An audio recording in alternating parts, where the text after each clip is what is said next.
All in. And then the stream got to hear double me talking and you talking as well. That made it even more professional. So we are all good whenever you are, my man.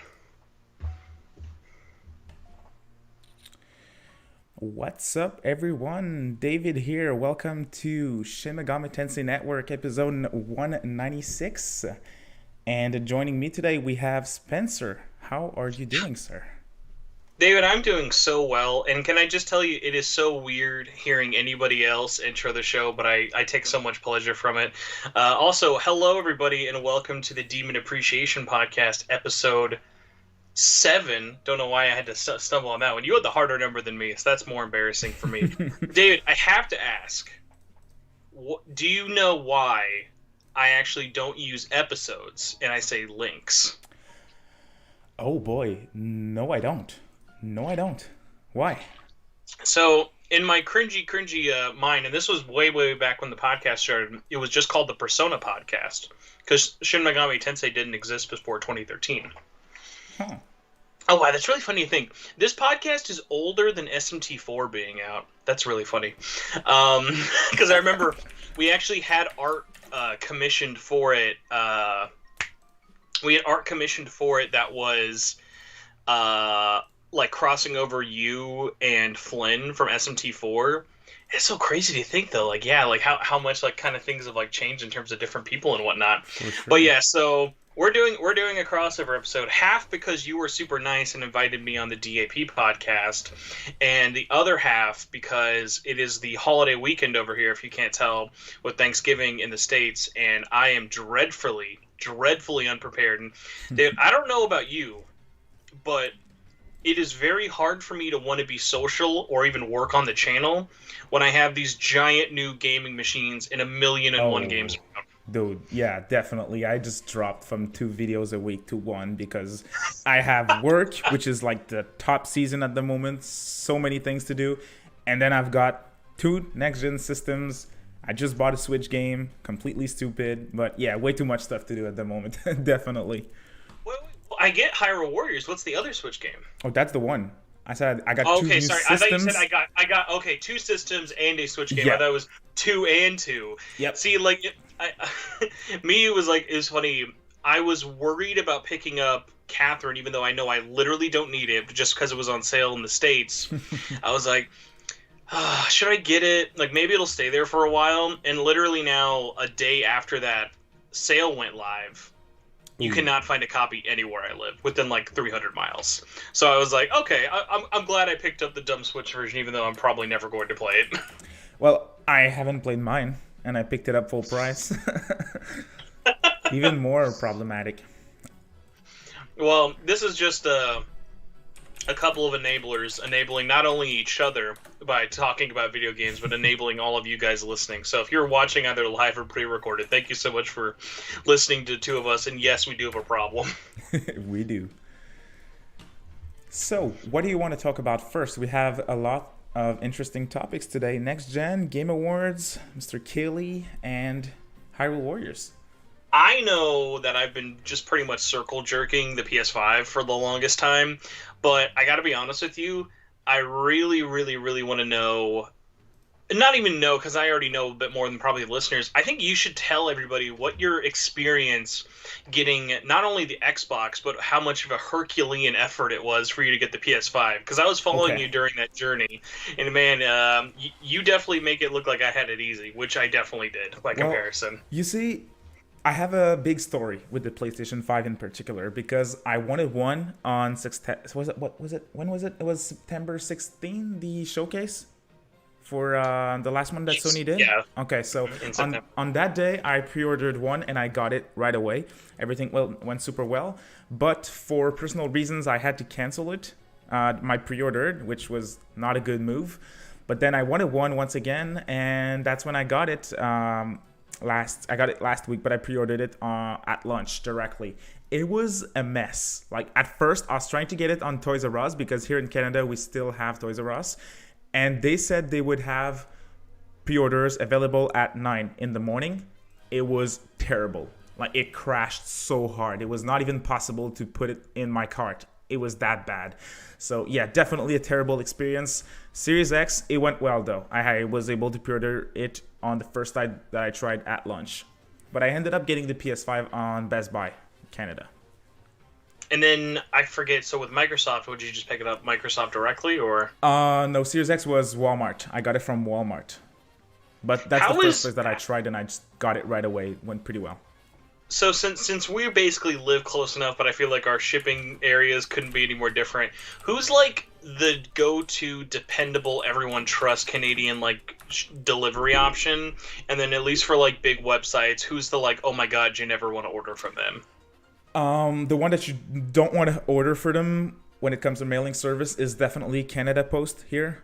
That's really? Like they're at the moment with the pandemic, it's terrible. Like, it is that bad. Like, you're gonna receive, like, I ordered games from a local store. They have priority shipping, which is like first day shipping, and on the same day they ship the item, and you're supposed to receive it the next day.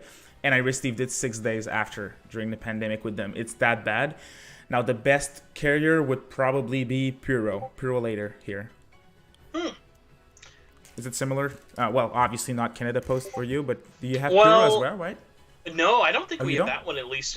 For us, I think what it normally ends up being is your worst option depends on who's actually shipping it company-wise, not really service. I think best is any company you can get to go DHL is the way to go, but not all companies go with DHL, and depending on your contract, it's going to be a lot more expensive. But I just think it's really funny because I remember back in maybe 10 years ago, it was Amazon. If you had Amazon Prime, you were always getting stuff on time and everything was perfect. Oh, yeah. And then now I actively avoid Amazon at all times, and I try and go brick and mortar, even in the pandemic. Like, I would rather mask it up and try and go to Walmart to pick up a game day one than have to pick it up through Amazon, because Amazon is my go-to initial pre-order, but then as soon as I have another form of getting the game, I immediately ditch it. Just because Amazon, getting pre-orders is easy and has no money down really needed. But the problem with Amazon now is even if you choose day one shipping, you're not definitely going to get a day one. Yeah.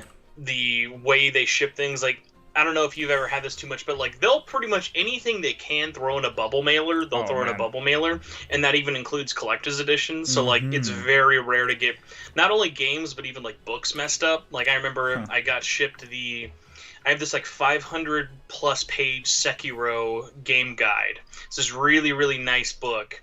And it just shipped in a bubble mailer and just had all the corners destroyed in it. Oh, yeah, that sucks so bad. It's funny that you're talking about this because, Amazon here, the delays, even with the pandemic, they're great. They still deliver pretty quickly with Prime, but I do 100% agree with the bubble wrap thing. The latest thing that I had, I purchased Persona 5 Dancing, the regular edition, standard edition. The box was just completely cracked. It just exploded in shipping. And then the worst thing that hurt the most was I pre-ordered the Yakuza Remastered collection, the big box thing. And it's all... Well, to be fair, that one is literally... I feel like if I looked at that box too hard, it would fall apart. That thing is the definition of flimsy Agreed. Cardboard. Yeah, for sure. But it still sucks because it's a beautiful box and it's all dented now. I just opened it and it was already broken down. So for the quality of the shipping, it's nothing impressive. Now here was another one I was kind of talking about with a friend of the show, Jax Bagamaka, because we were talking about porch pirates. Now, where I live, I don't really have that big of a deal in terms of people stealing packages where I live, even in my apartment. But I've had it happen so many times, Amazon packages just miraculously getting lost, and I don't know how common that is over there. Let alone losing stuff, but really porch pirates for where basically Amazon or whoever drops off a box and then someone picks it up before you even know it's there at the door. Oh yeah. Oh no, I never happened something like that. Never happened to me. It is so soul crushing, and I even feel it through friends. I remember just over this last weekend, one of my listeners, Mirth, is totally skipped the PS4 generation, which is just insane to me to imagine. But Damn. they had their PS5 pre-ordered, and it was supposed to get delivered last Sunday.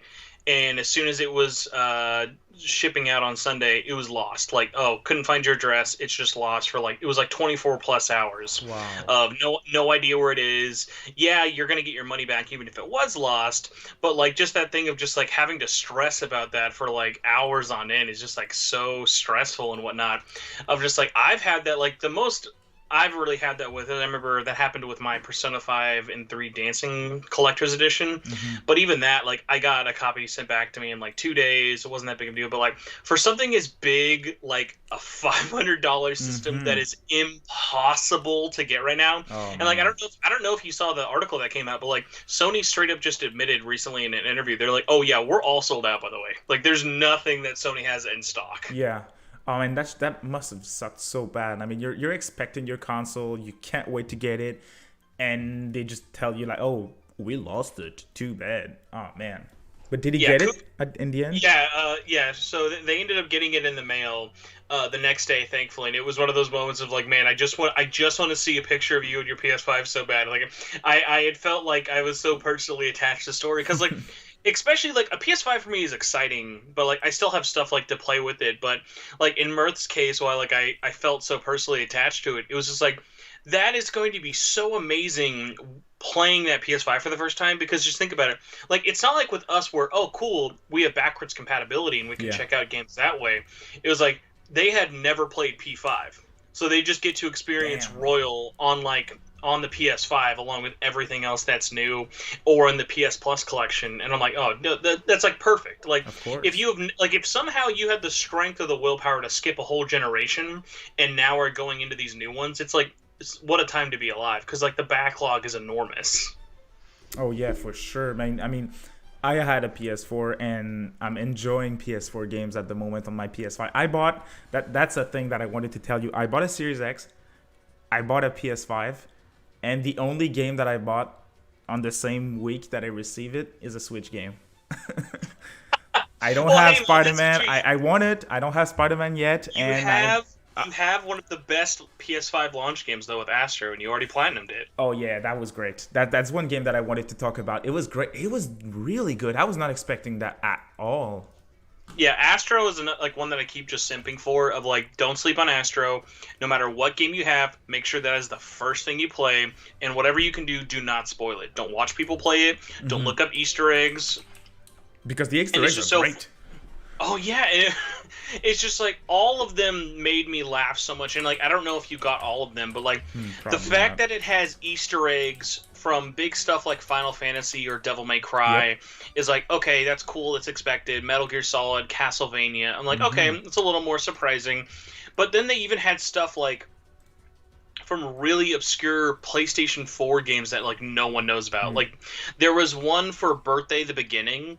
And when I like saw that next to me, I'm like, dude, nobody's going to get this. Yeah. It was the one when you're in GPU jungle and there's like the little dinosaur with the wisp next to it. I'm like, dude, nobody's going to get this, because like that was like an NIS published game that like nobody played. It was like such a weird little thing for them to include, but like just you could tell like those devs not only really are good at what they do with like platformers, but like their love and nostalgia for PlayStation is better than what probably Sony has. Oh yeah, for sure, definitely. That's so unexpected. Like there was some cool ones, like you mentioned, that you're like, oh yeah, that's to be expected. That's cool. But then there was older games as well. Like there was the obscure games, like you mentioned, that personally I didn't notice them. But older games like Ape Escape, or another one that I really liked was they added Heavy Rain. And there's a trophy for this one where you have to like go under the what was it? Some type of roof to avoid the rain. Like that was cool. Covering. One of my favorite that's not old but is really obscure is, did you find the one for Until Dawn? No, I haven't, but I played the game though. Yeah, so it's really obscure, and I'm only gonna like spoil this one just because it's like in the first level of the game, and unless you know what it is, you're not really that spoiled. It's when you're in Cooling Springs in the freezing part with all the ice, on a little island by themselves, it's all 8 of the protagonists, and you wouldn't really know it's Until Dawn related until you notice, oh, it's 8 teenagers, one of them has like a beanie, one of them has like a jacket, and it's like, oh yeah, because like Until Dawn is like a cast of 8 teenagers in the cold area for a horror movie. I'm like, wow, like that's really really smart. Of like, Which is funny because like Until Dawn is a really popular, really, really great game, but none of those characters, like no one's like, oh yeah, Rami Malek's character, let me tell you his name. Like people don't really remember the characters as much as the experience. Oh yeah, for sure. Did you notice it yourself or? Oh no, yeah, immediately everyone, like my favorite part about playing Astro was I played through the entire thing with my wife, and she knows a bit about PlayStation history, but definitely not like as much as me. So the fun part was either playing it with her or trading it off and explaining all of them to her. So like my favorite was when you would get the artifacts, and like when you would be getting stuff that was, she would just look at me and go like, what is this like weird dildo controller? And I'm like, that's the PlayStation Move controller.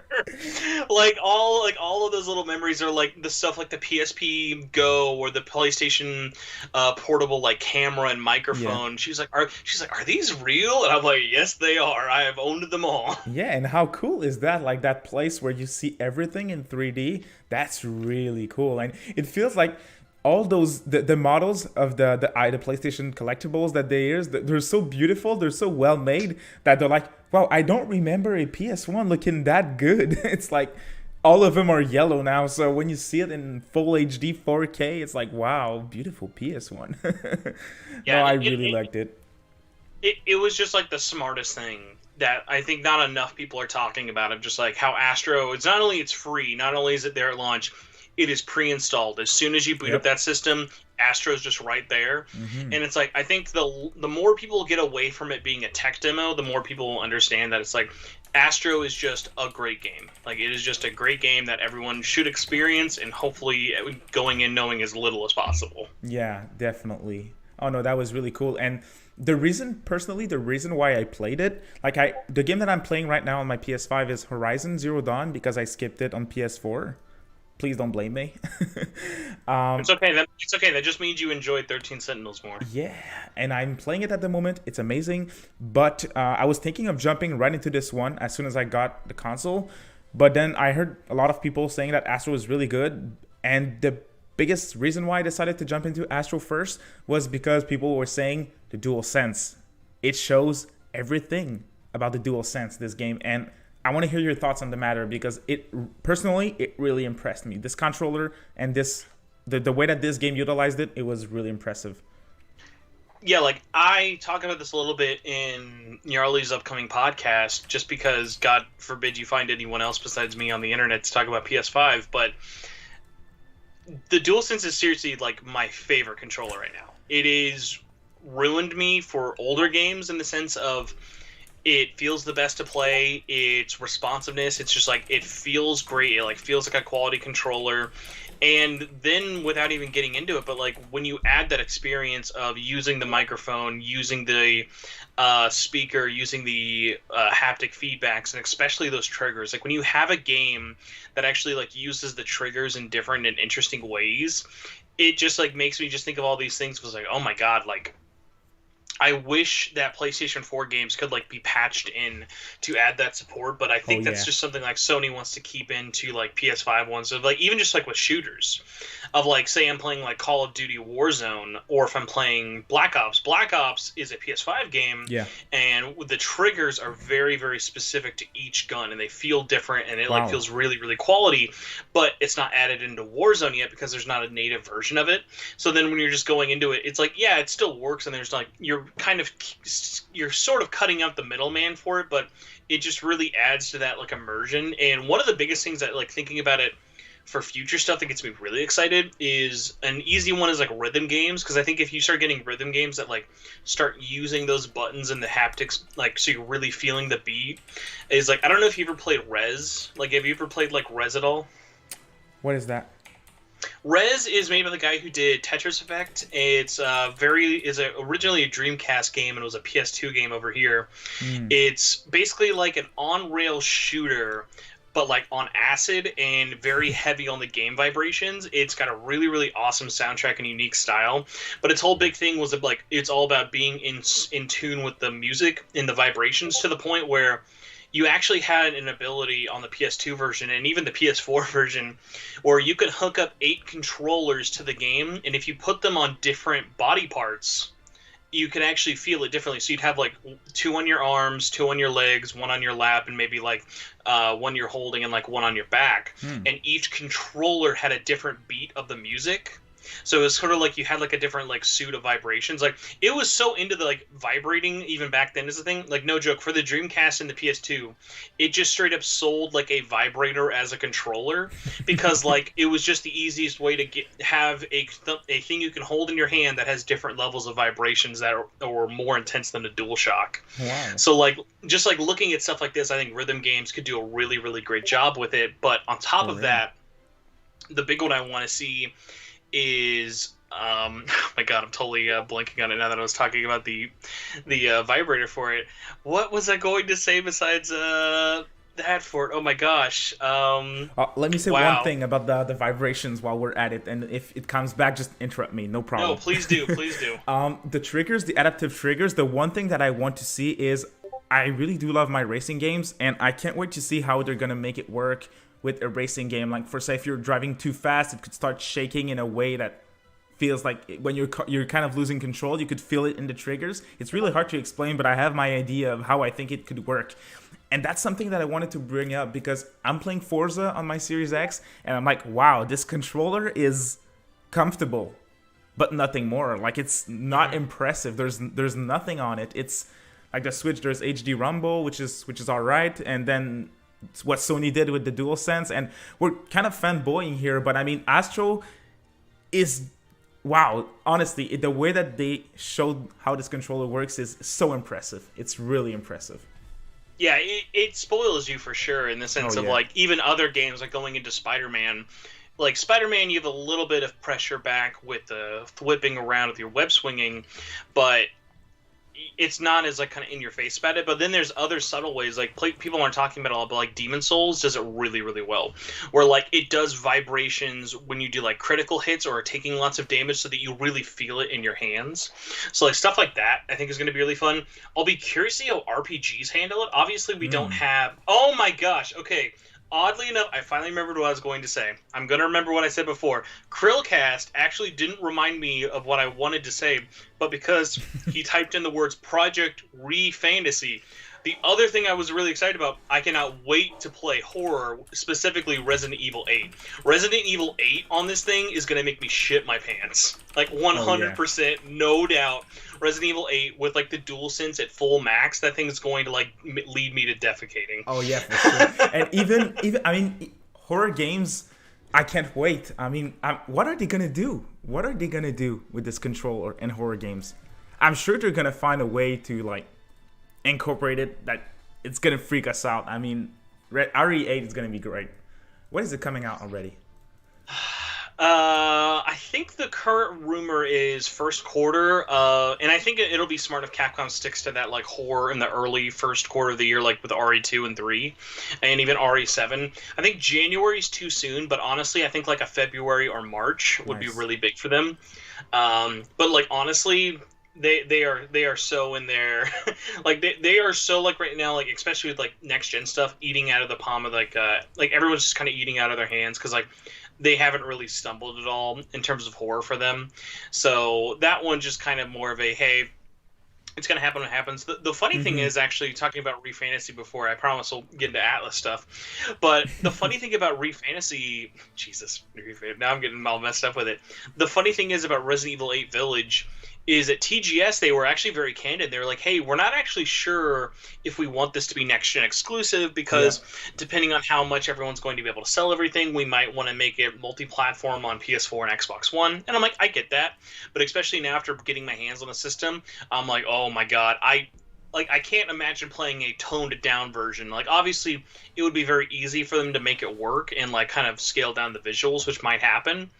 But just, like, stuff like that gets me really excited, and I haven't played it yet, even though I know it's out. I'm waiting for the physical copy. But even just like with action games that Capcom does, like I can't wait to get my hands on the physical version of DMC5. Like using the DualSense with like rumble speaker and even just like little stuff of like, using like the triggers to rev Nero's sword, but there's actually resistance there is just going to be such like a new experience to it. And like, yeah, is it gimmicky? Sure, but like all video games are gimmicky to a certain extent. Oh yeah, for sure. DMC, it's funny you're bringing this one up. It's one that I want to buy. I thought it was launching with the console, but just as you mentioned, I realized that it is launching with the console, but not physically. So I'm waiting for the physical edition. That's another game that I skipped on the PS4, but that I will buy the special edition. That will be so amazing to be able to play that as like your first experience of that. Mm-hmm. By the way, just to show how crazy this is, dude, that's out in a week. Next Tuesday is when that's out. Are you serious? Yeah, it's out December 1st, if I'm not mistaken. And knowing me, I'm probably stupid, and it was actually December 10th. But hopefully, I'm just getting that confused with. Cyberpunk. For us, there's still just the placeholder. It says it's December 31st. Yep, 12/1/2020. But yes, that is the go-to, and I'm looking at Europe as well. So Europe and America physical is coming out next week on the 7th. On the 7th? Sorry, okay. 7 days from now is the 1st of December. On the 1st. Okay, cool. Yes. All right. Chris, in your chat, Chris Krillcast, I just want to tell you, no, you're not wrong. I was asking what's a Project Creep Fantasy because we haven't heard anything from this darn game. And we were supposed to hear something from this game in 2021. So you're perfectly right. That's the name. I was just kidding. Oh, man. Timmy Tom asked an interesting question. Now, you are a Yakuza fan. You have a You have a PS5 and an Xbox One. I don't think I've actually asked you this. Are you planning on playing Yakuza 7 on Xbox? Because like that's the only best next-gen version.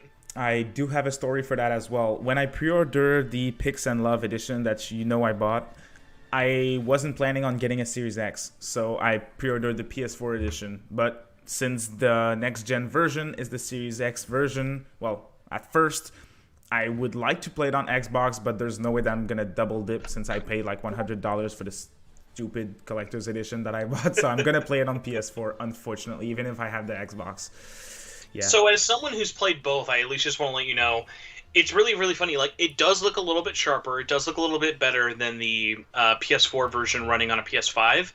But what's funny about it is the biggest difference is it just destroys any loading. But Yakuza 7 already has amazing load times. And what's so funny about that is there's tip screens, and the tip screens are literally there for so short you cannot even read them. It's like, wait, why are you even here then? Because like on PS5? PS5, you can definitely read them. They're still pretty short. But Xbox, it's literally like once, gone, and there you go. You're in the game. It's like, why is this here? Like, what if I needed to read this? But you see, I wish I pre-ordered the Xbox version, but it's not a big deal because, I mean, this type of game, I don't necessarily need the top-tier performance, personally. It's like, and from what I can tell, it's definitely like, the biggest thing you're going to miss is if you, like, say, want to play it at, like... See, because it's weird, because there's 3 different versions to play it on Xbox One, whereas PS5, it just plays regular. So on Xbox Series X, you can actually play 4K 60, 4K 30, which is going to look like even sharper. So like a dynamic 4K on 60, a locked 4K at 30, and then there's like a high frame rate mode. It never gets to like 120, but it definitely kind of pushes dynamic 4K higher than the dynamic 4K 60 does. So the third one's kind of like I guess they just wanted to throw it in there and really see what was interesting. But I just find it so interesting of the fact of like, well, like they really did like put a lot of extra thought and care into the Xbox version, like way more than I thought, because like even PS4 Pro didn't get this many features when it came out in Japan originally as an exclusive. Oh yeah. No, this is just not the type of game that I'm looking forward to performance, like, for example, DMC is. And man, that bad boy is like 120 FPS, right? The special edition? Honestly, there's a couple of other games I'm surprised have not been talked about as getting a 120. Call of Duty runs in 120 this year. There's a couple other ones. But yeah, DMC was the only one I really heard a lot of people talk about. But yeah, Call of Duty does it. And there are other games that I'm just totally kind of blanking on. But Even with that, yeah, it's just been so funny of like I bought a new TV when I moved into my place, and it's been so fun of like playing my PS4 games. I was never like, whoa, check it out, my new TV's really getting like pushed to the limits.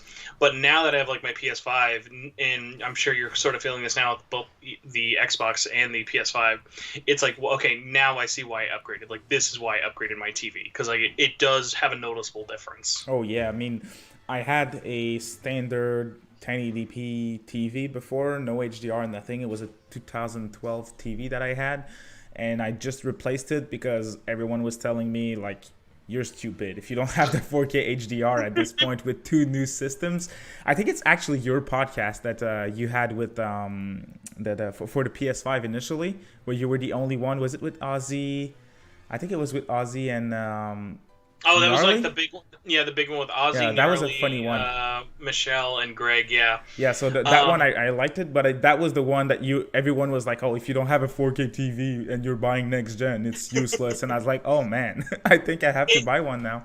Yeah, it is funny because like there are obviously things like you're still going to enjoy the controller even if like you're playing on like yeah. a 720 display for it. But yeah, the visual stuff definitely does help a lot, and it's been really fun also getting to explain stuff to my wife of like she now knows what RTX is. Like I never would have thought in a million years like my wife, who doesn't play games at all outside of like fighting games or warrior games, would be like, oh hey, yeah, let me explain to you what ray tracing is. So it's just funny to like think like how it's led to these sort of conversations, and even just like little other things of like now going back into backwards compatibility mode with a bunch of other stuff, and either being really underwhelmed, whether it be stuff like Persona 5 or like I know it's so much of a joke, but like I literally, my jaw was on the ground when I was playing Scramble. I was like, this looks like I just like imported like the next gen version of Scramble, and all I did was like poke it in because like it killed all the loading, made the game look way better, and it made it run at like a even more steady 60 than it originally did.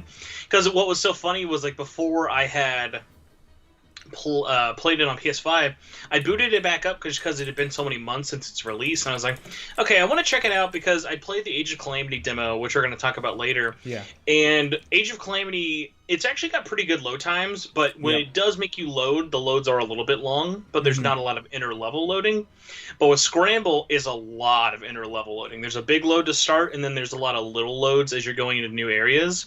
And even on PS4 Pro, those loads were like anywhere from like 10 to 15 seconds, whereas now they're like single second waits on PS5. Okay. There's one thing that I want to add on this, but before I forget, there's one question in my chat that has to be asked to you directly because I didn't play the Devil May Cry 5, but King Narukami asks me, is DMC5 a good place to start with this series? Oh, man, that's really hard. Okay, so like...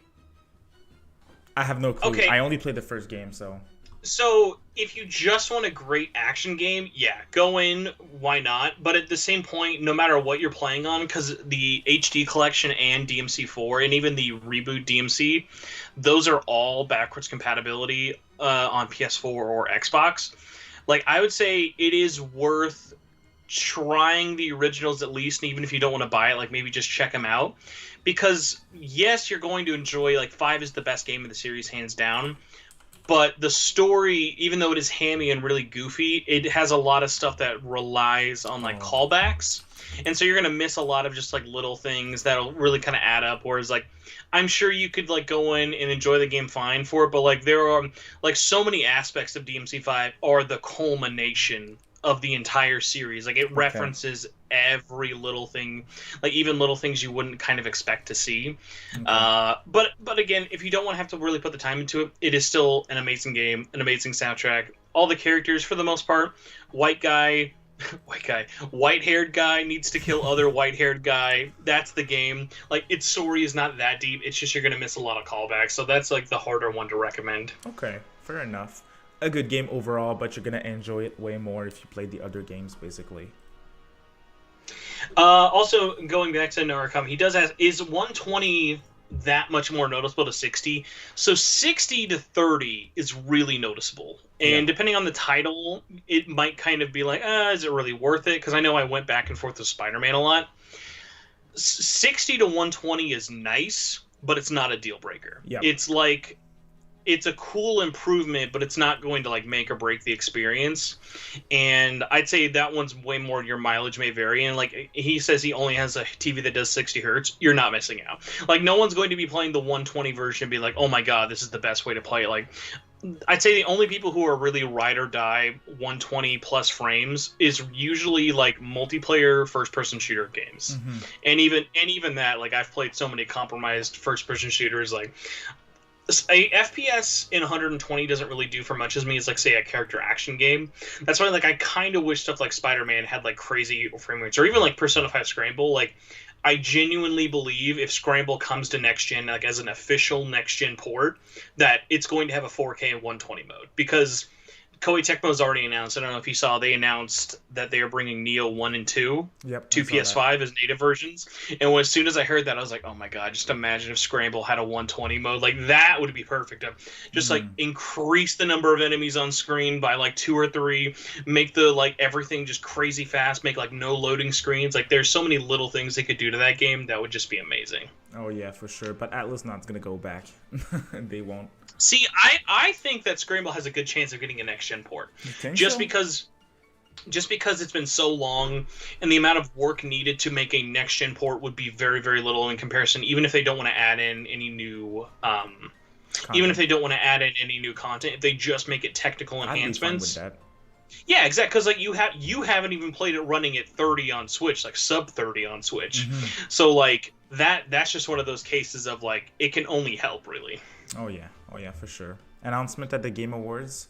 I don't know about that. My favorite is like they'll be like, you're only getting Scramble announced if we win best RPG of the year. Probably not happening. So, do we want to jump into Game Awards? Should we? I want to jump into Game Awards. I want to talk about Hyrule Warriors. I gotta ask you though, because I know you haven't really bought anything. Just regale me and all the listeners. What is it like owning the Xbox fridge? I need to know your experience with the your experience with the X. Mainly just because I'm not like jealous, like, oh man, like I really, really want, like I actually do really want the system, but like I'm just dying to know, like, what have you been playing? Because I'm assuming you have Game Pass. Nope. You don't have... What are you playing on it, then? I'm only playing... The only game that I played on it for now, I'm planning on playing other games, but the only game that I'm playing at the moment is Forza Horizon 4. Okay, at least it was, like, not the, like, boring, sleepy time Forza. I cannot believe you don't have Game Pass, though. Okay, so... Is there a reason, or are you just, like, waiting for... Like, is it, like, a money thing? Like, I need to... Because, like, Game Pass is such a stupid good deal. I'm like, how do you not go for it? Well... I collect physicals, and I don't plan on buying that many games, playing that many recent games either. So it's the stupid reason, but... No, I get it, but my thing would be this. Physical would be all my PlayStation games, and then Xbox would literally be my Game Pass machine. Just because, like, it's guaranteed you're getting all those first-party things. Because, like, even though I'm Mr. Physical, even though I still own a couple of my, like, Xbox One games from back when I had the system... to look at something like Halo Infinite or even Gears Tactics and be like, I need to pay $60 for a box, you know? Like, those are games that I'm like, unless I grow into a nostalgia, I would get it. But, like, I'm not buying boxed copies of games because I need boxed copies to enjoy them. Like, I've downloaded games before, but, like, when it's something like I don't really have a super big nostalgia for, it's way more of just like let's go for it. Yeah, that's why, like... You see, sorry, you go. One thing that I want to add on this before I forget, sorry to interrupt. I'm not going to pay $60 for those games that I want to play that you mentioned. Gears Tactics is one of the games that I want to play on my Xbox. I'm not paying $60 for this. I know that it's going to be in the bargain bin in a year, so I can wait. On Xbox, there's no game that I absolutely need day one. That's the thing. So I can wait. Does that make sense?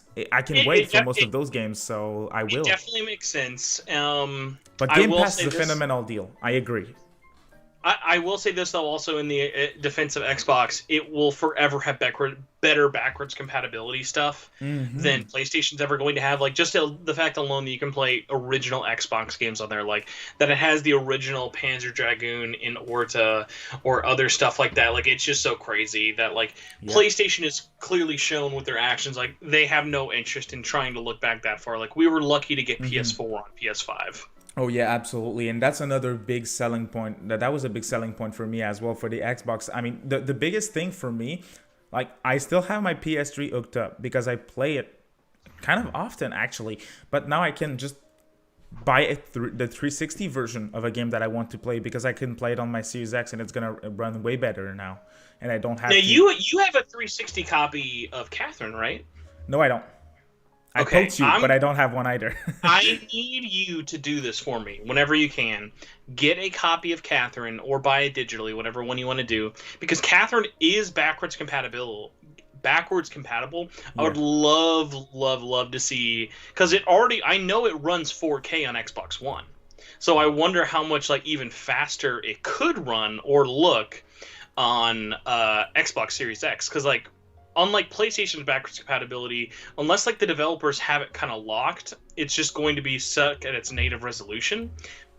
Whereas with Xbox, everything they bring forward into their compatible stuff, it just like, because they're doing it on their end, they're not making Atlas do anything.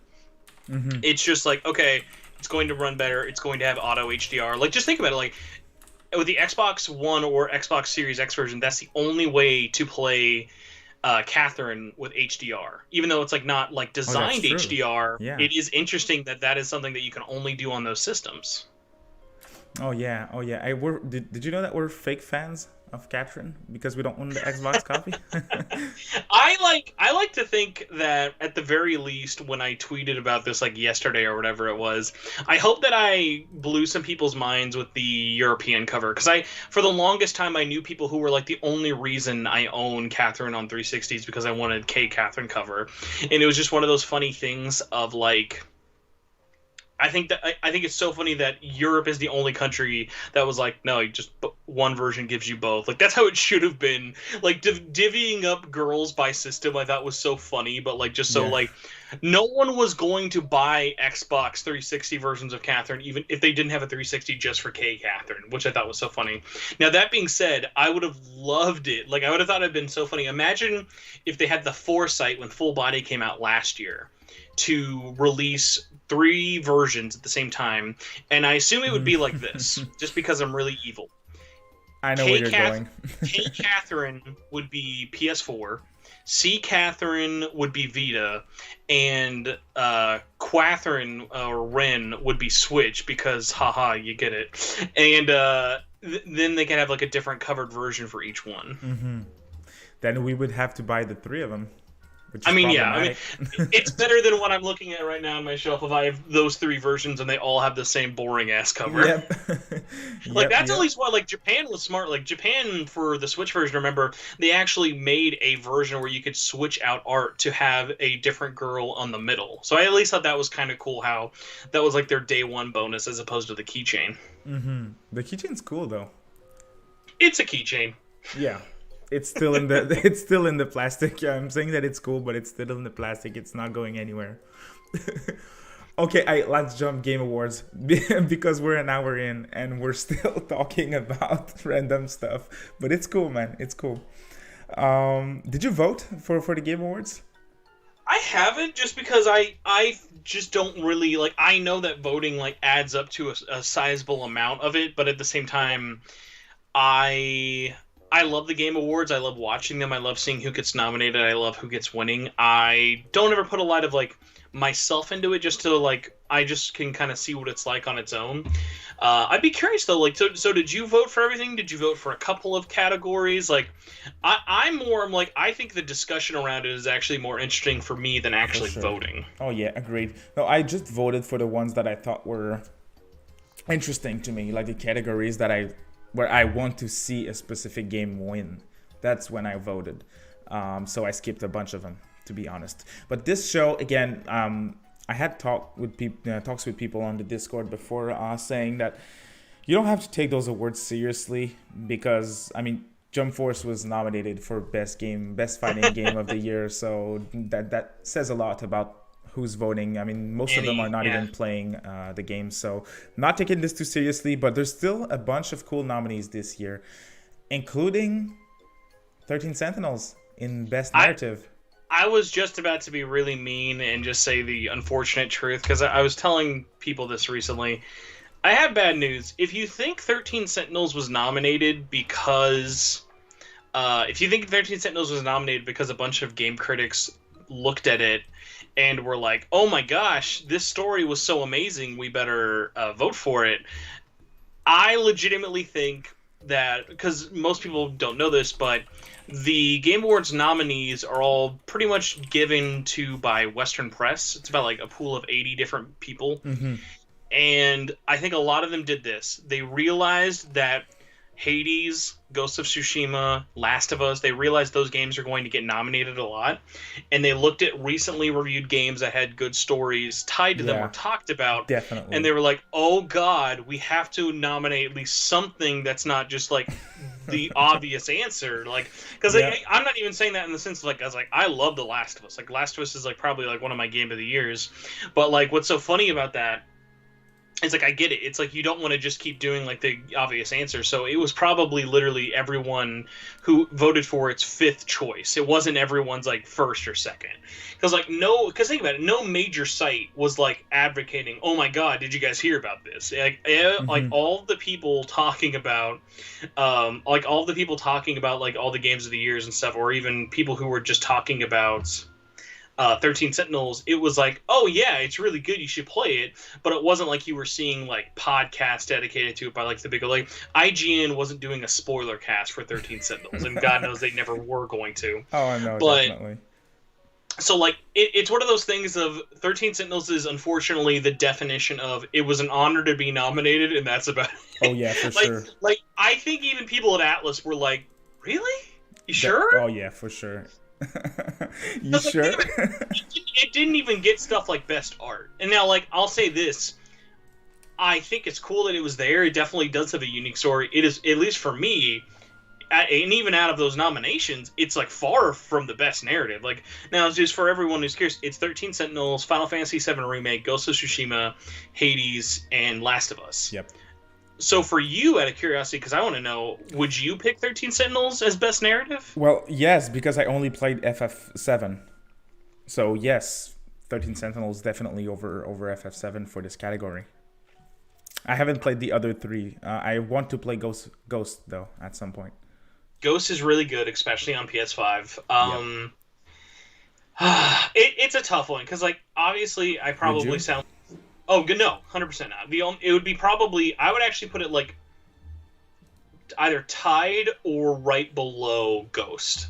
I actually think the story that Ghost does isn't like wholly unique, but I think like its setting and its characters gets a lot of pass. I think narrative is a tie probably for me with like either Last of Us or FF7. Last of Us, just because that story just took me to so many places I didn't think I was like able to really go, let alone with Final Fantasy VII Remake of like, oh my god, like no matter whether you love that game or not, what they do with the story of Final Fantasy VII is insane. Like no game made me have, like, I never had longer discussions with people about a game after beating it more than FF7, just because it was like, oh, that's fair. Because like when you beat it, whether you think the ending of FF7 Remake is total dog shit or the most brilliant thing ever, that ending gives you like opinions. And like same with The Last of Us, of like, I know people who like, when I beat The Last of Us, I was like crying of like, oh my god, like this is such an amazing like story, like working my way through all the emotions for it. And then I also have friends who, when they beat The Last of Us, were like, this is the worst game I've ever played in my life. And like I couldn't agree, like I couldn't disagree less with those people. But it's like, I like, whether you appreciate it or not, that's like one of my favorite things is when a game story has that opinion, like I mean, has that effect on you of like, wow, it really resonates with people. So FF7 and Last of Us are really special for that.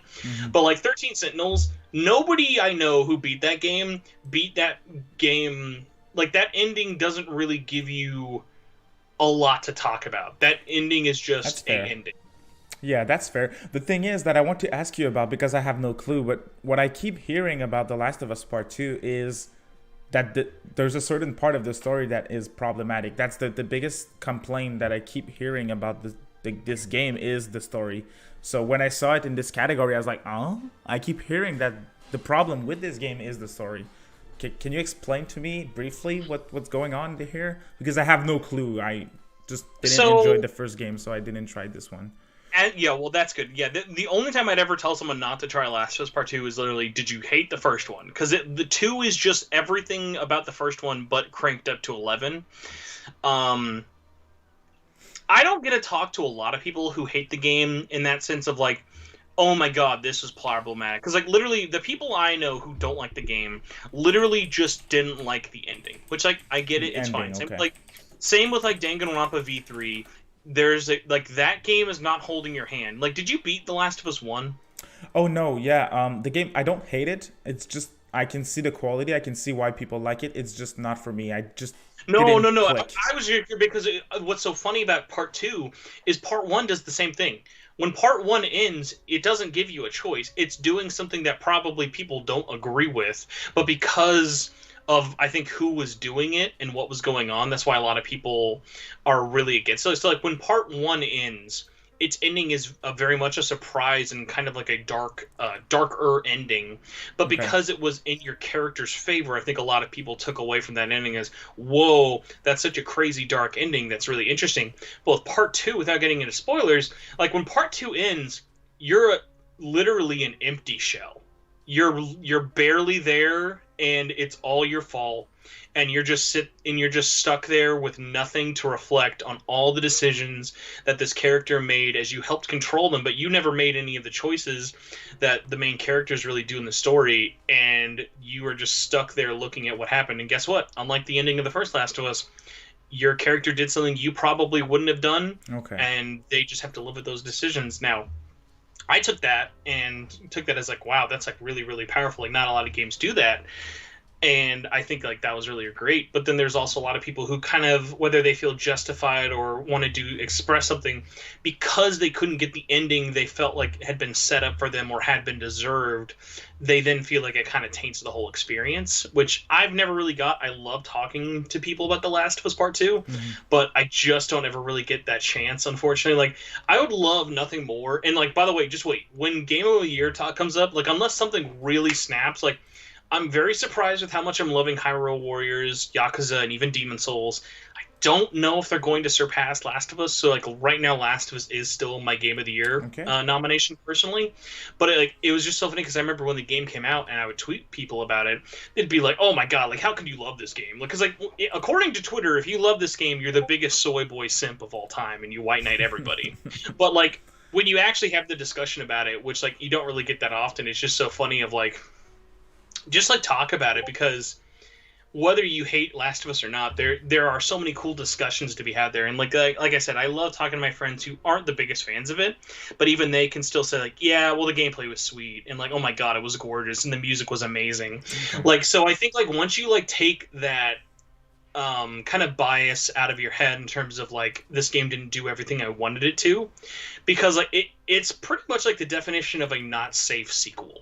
Like, Last of Us just does everything dangerous it possibly could, and obviously it benefits from that in a lot of ways. You see, like, it has the most nominations out of every game here this year. It's not surprising. But also, but then you also look at the people's reception to it online, and there are just as many people who will praise that game as say as it is, like, the like, downfall of Naughty Dog, which I find just too funny.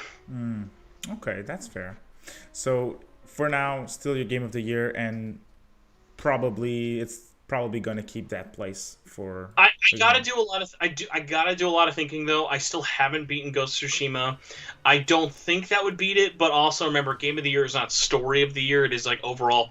Also, Final Fantasy is really, really close on that list. Like Final Fantasy VII Remake, I have so many happy feelings and associations for. So like, usually what I like to do is once we kind of get to the point of like, okay, there's nothing else coming out this year that's going to like sway me one way or the other, I like to do at least one little kind of run through and check and sort of see where I'm at emotionally. Because like, remember, 9 months ago feels like 9 years ago. 9 months ago, Scramble came out. Just like let that sink into your head. It's crazy. It's crazy. Time flies by really fast. So that was Game of the Year. Who's gonna win?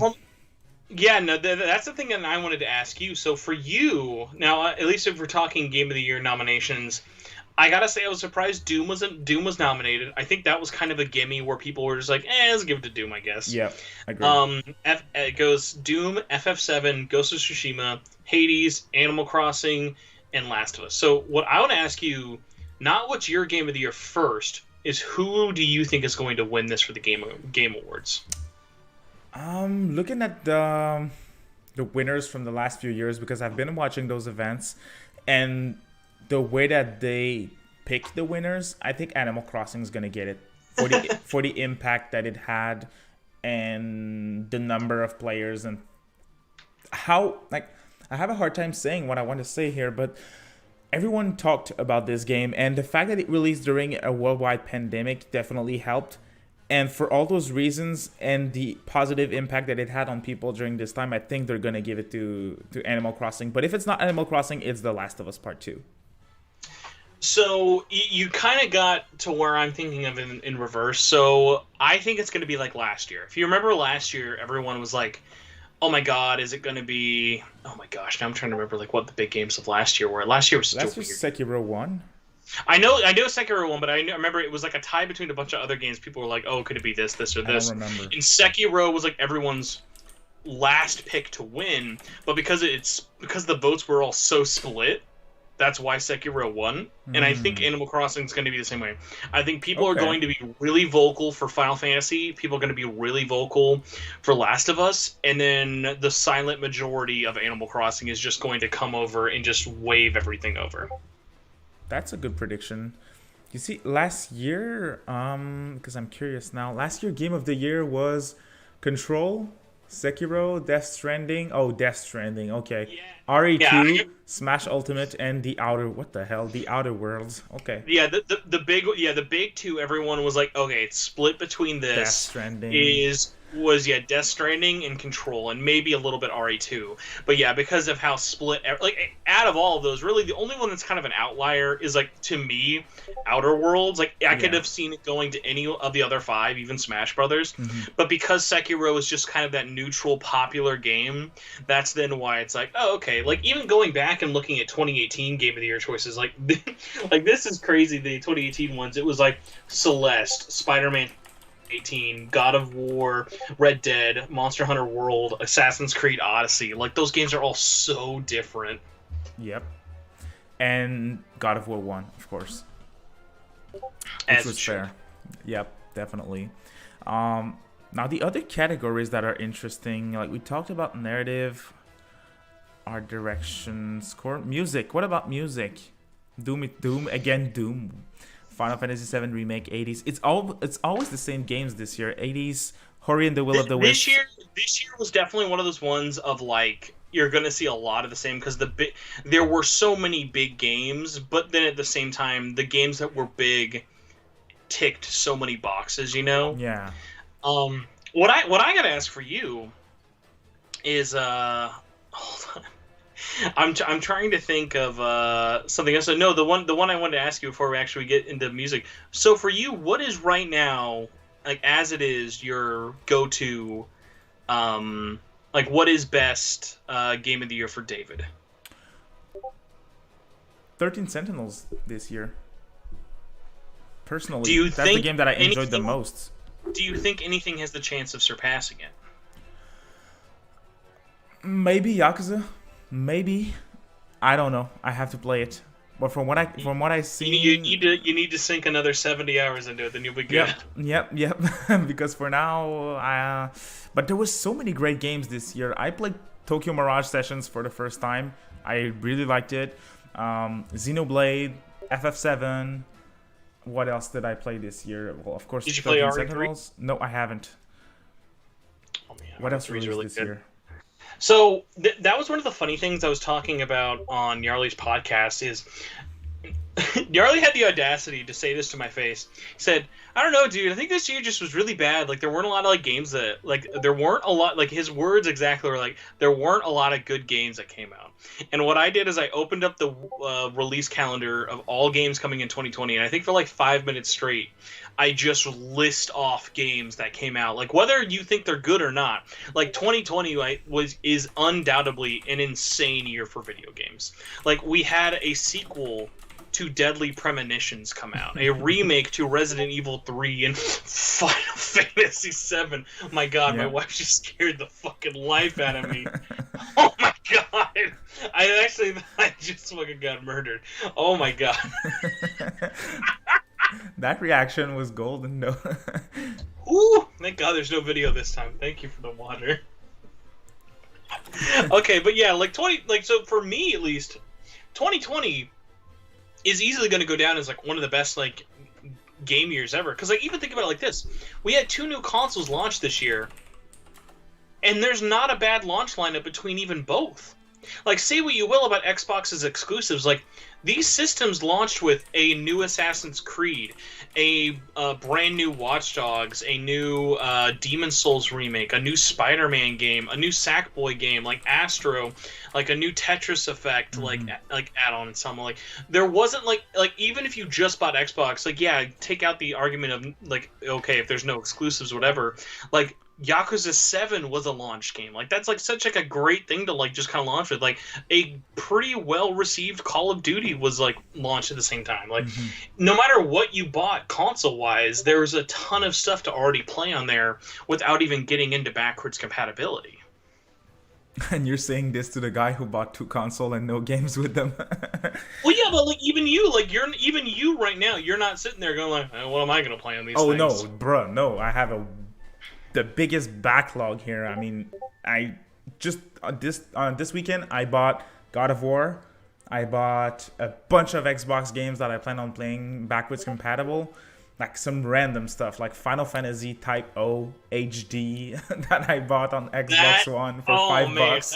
What a clutch get! Like random stuff like Oblivion that I had never played that I want to play. Just think about this. You'll be playing an HD remaster of a PSP game on your new $500 system. Yeah, but I mean, there's games that I want to play, but I'm not gonna. I don't want to pay 60 for, or not 60. I don't want to pay 70 for Spider-Man because I didn't play the first one either. For the games that I want to play like this, that I'm not so excited to play them, like Age of Calamity, for example, I can wait. Like Gears Tactics that we talked about before, I can wait. I'm gonna wait because they're not like Nintendo games. I know that in a year I'm gonna get them for like $20. Dude, Gears Tactics is already 50% off. Yeah, exactly. Yeah, exactly, and I'm still owning on to it. Here in Canada, full price is $79.99, and Gears is $39 at the moment. David, I hope you saw and enjoyed my tweet yesterday about Vanilla Persona's Australian price tag. Was it like that was crazy expensive, right? 99 Australian dollars, and I'm like, oh, dude. That was the time that you were on my show before that we talked, or was it? No, it was when I was on your show the first time that we checked a bunch of random stuff on Amazon and stuff like that, and the P4 anime was like $600 or something in Canada for the can't do that, man. Regular DVD. It's crazy. Can't recommend that, no. Dude, I'm sorry, but I'm gonna watch it online somewhere at this point. I'm not that crazy. Well, Khalil brings up a good point. 2 things, actually. Number one, speaking of how crazy 2020 is, it's like, even just the little stuff. Like, Persona 4 Golden came out on Steam this year. Yeah. Like, just like, whether you're a big game or small, like, so many, like, little, just crazy things added up. The other thing we want to talk about that I know we need to get to is best role-playing game. So, yeah, Game Awards announced.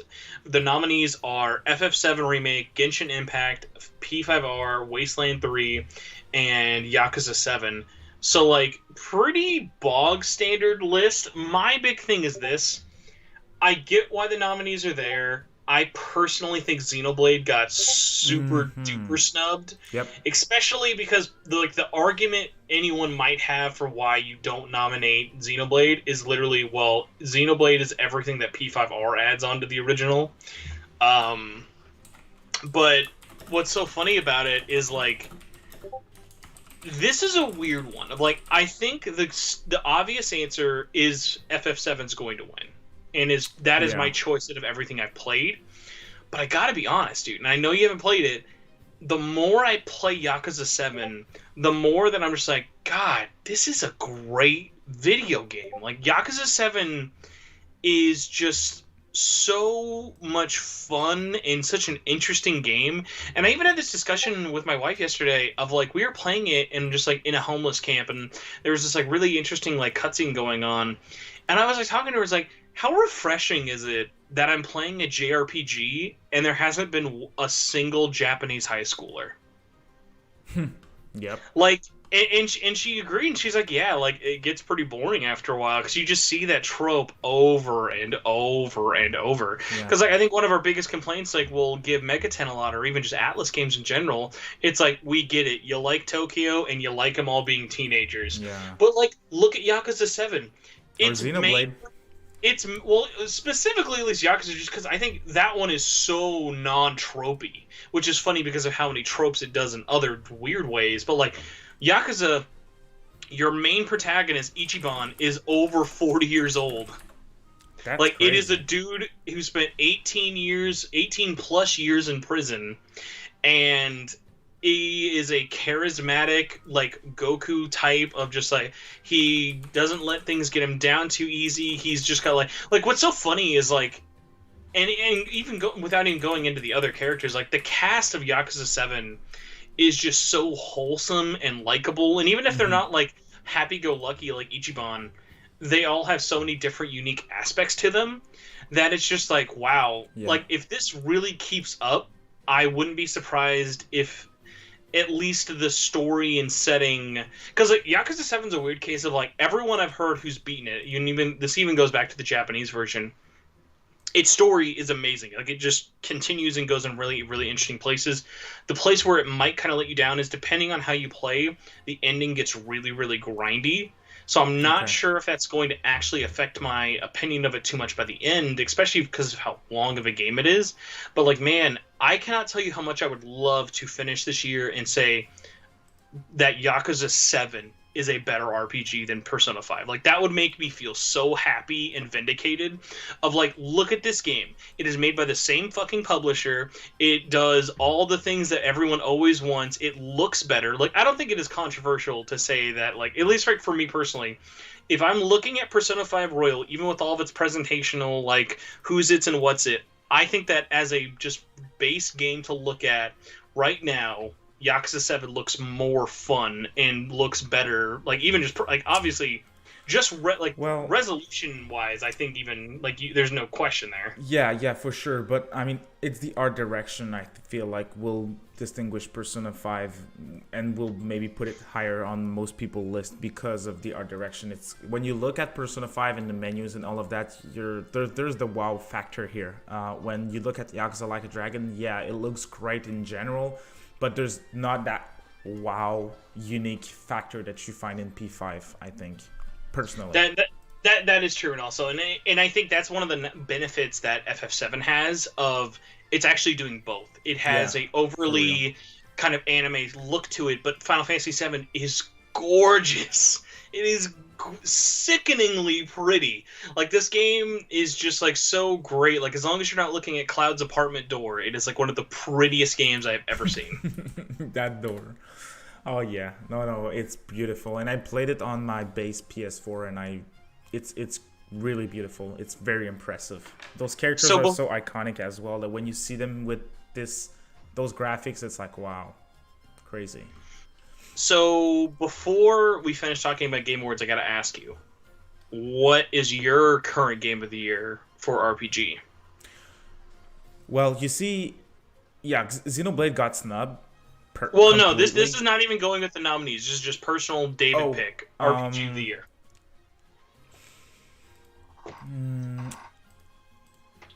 I'd have to go with Royal personally. I mean, overlooking just as a game, just overlooking the fact that it's a remaster, if I can say that. It's a very good game. I don't know. Are we allowed to call it a remaster when it's still on the same system it launched on? I don't know. A re-release. Sorry. Even if it's a re-release, I feel like it is still a very good game. It is still a very good game for me. I know that there's issues with this, the pacing of the story and all, but it's just, I don't know. I think I played it at the right time in my life that it had an impact, and I adored this game so much. There's no denying that other games like Xenoblade or like FF7 are amazing. Yakuza, I'm sure, will be amazing, but unfortunately, thanks to Pix and Love, I haven't played this one yet. Can't wait to play it. Maybe Yakuza will surpass it, because as you mentioned, yeah, the characters in the Yakuza games are always amazing. The story in the Yakuza games are always amazing. The soundtrack is always amazing. So I have high expectations for this one, and I'm a big turn-based RPG fan. When I heard that they were going turn-based with Yakuza 7, I was hyped. I was like, oh, that's a good idea. That's a great move.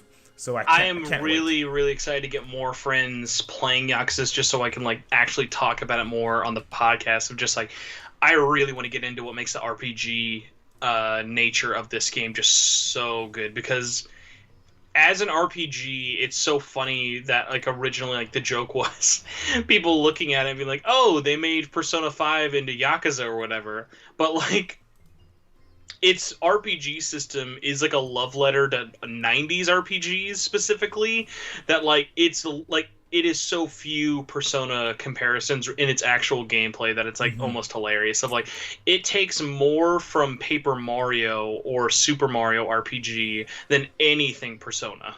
Oh yeah, or Dragon Quest with all those references. Oh my, yeah, and like as a huge Dragon Quest fan, like the amount of just like little sound effects and stuff, like, and man, I'm so glad, like so glad that the Square gave them permission in the West as well to actually call it Dragon Quest. Like my greatest fear would have been like they had to like call it like a dragon, or like even like if they had to call it Dragon Warrior, or like something like the fact that they still just call it Dragon Quest, it makes it so authentic. I love that so much. For sure.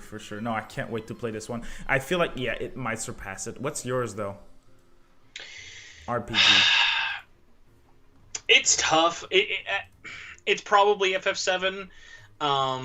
It is split. It is split between so many, just because I think RPGs had such a great renaissance this year. Like, obviously, AAA RPGs, there's not that many, but I mean, really, what year does have a ton of AAA RPGs? But, like, even just stuff like indie games I played, or even just like TMS. Like TMS is like honestly like one of my like top 3 RPGs I played this year, just because like I had so much fun playing that on my Switch.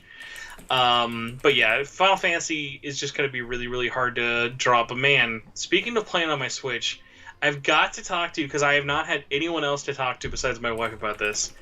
How amazing is Hyrule Warriors Age of Calamity? Oh man, let's talk about it. I have a lot to say for this one. As you can see with my little page that I sent you, it's like the game that I wanted to talk about. It's a rough draft that I sent you, but yeah, there's a lot of things that I really love about this game. And I think I told you that before, but I'm not the biggest performance guy.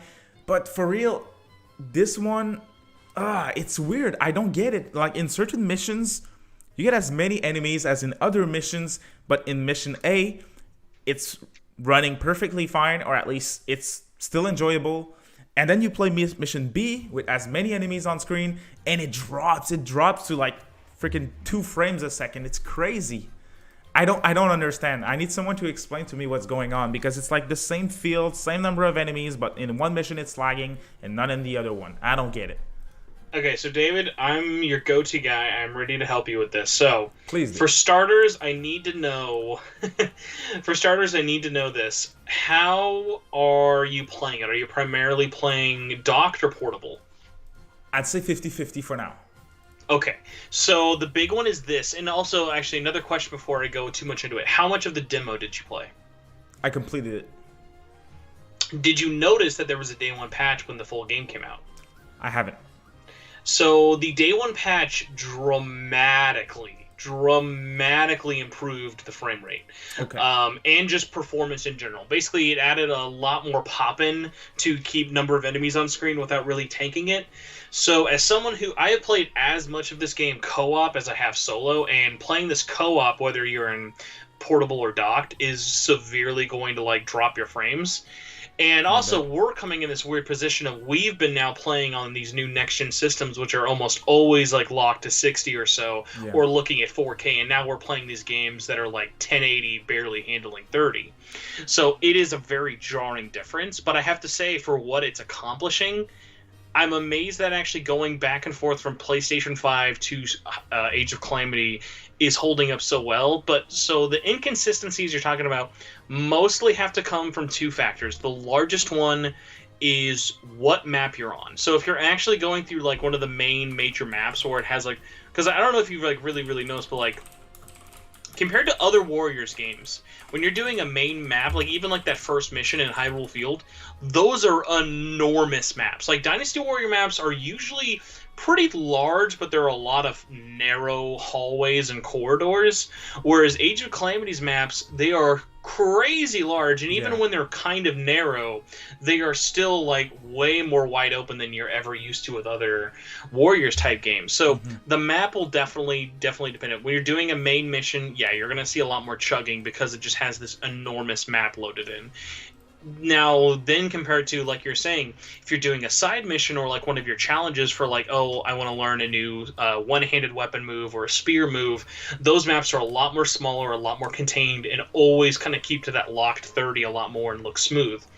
So what's like funny about it then is like, then depending on really what you're doing, it's just going to be really inconsistent. But like, I think because like of how I've played so many Switch games that are already not like technically the most like really efficient and stuff like that, even though Hyrule Warriors like Age of Calamity is pretty uneven in terms of its like presentation, I think it's just a testament to how fun it is to play it, that even with how uneven its framing is, or even its graphics, and especially, oh my god, like, if you're playing co-op and you're doing, like, two special moves right next to each other in a large group of enemies, literally, like, I looked, when I was playing with my wife last night, I looked at her, and I was like, I think I just saw the Switch melt. Like, we did so much, like, slow down, I was, like, ready for it just to stop and just be like, can't do it, man. Oh yeah, it was just like it was so like pushing it, but because these games are not like absolutely like, okay, you have to be pixel perfect, attacks have to be this way. Like obviously, it can get a lot harder, but it hasn't affected any of our enjoyment of the fun. So like, it's like it would be something I bring up in my official review as it would have been nice to really have this be a little more even or well-rounded in terms of its presentation, but for what they're accomplishing, for the maps being as big as they are, for the systems being as crazy as they are, for the fact that like at no point does this game feel like I'm playing a Dynasty Warriors, it just feels like I'm playing Breath of the Wild, is so commendable. And the fact that this is only on Switch is like even more impressive just because of how outdated that hardware is. Like when you're playing Scramble on Switch, it doesn't impress you that you're playing it. Like, Scramble on Switch is like someone modded the PS3 version of Persona 5 into a Warriors game. That's kind of what it feels like. And then when you're playing it at 60, you're like, okay, I get it now. I see what they wanted. But because this was just limited to one hardware SKU, they really just kind of like, okay, we know what we're working with. Let's just crank the bar to the max and just make it as fun as possible while getting, like, because, like, it's just so funny to think that, like, even though these are made by the same developers, like Omega Force, the lessons they learned from Scramble going into Age of Calamity is just so apparent, but it kind of turned my, like, fear, in quotes, into reality of, like, now, Age of Calamity is so good. I'm now getting to the point now, obviously, we're both still pretty early, but, like, it is so much fun that I think now, if you're like got to a point where I'm living in a post-Scramble world, what do I play, Age of Calamity or Scramble? If you don't care about either story one more than the other, it's like, like I don't know how you look at both of these and think that Age of Calamity isn't the more fun game. Oh yeah, for sure. I started with a bit of negativity, but I'm having a blast with this one. I played a lot of it actually because I'm not far in the story, but I'm completing all the side missions that I can complete. Like all of my characters are over level 20 at the moment. It's really fun. There's one thing that I just don't enjoy personally. It's the missions with the divine beasts, I don't like it. It feels clunky. I'm not able to aim properly. Maybe I just suck. Maybe I'll get used to it. But I don't like it. I'm not having fun in those missions. But other missions, the standard missions, I'm having so much fun. Just as you mentioned, it feels like a prequel to Breath of the Wild. It doesn't feel, of course, it's still a Musou game, but it doesn't, like, comparing it to the original Hyrule Warriors, this is where you see the difference. It's not just, okay, let's put Zelda characters in a Musou game. It's just its own thing. It's very unique, from like the cutscenes, the music, everything is like, wow, it is Breath of the Wild here. And it works because it's the war before the Calamity, so it's like, it just works. When they announced this one, I was like, oh, that's a very good idea. That's a very good idea. And we have proof it works. It works perfectly fine. I'm having a blast with it.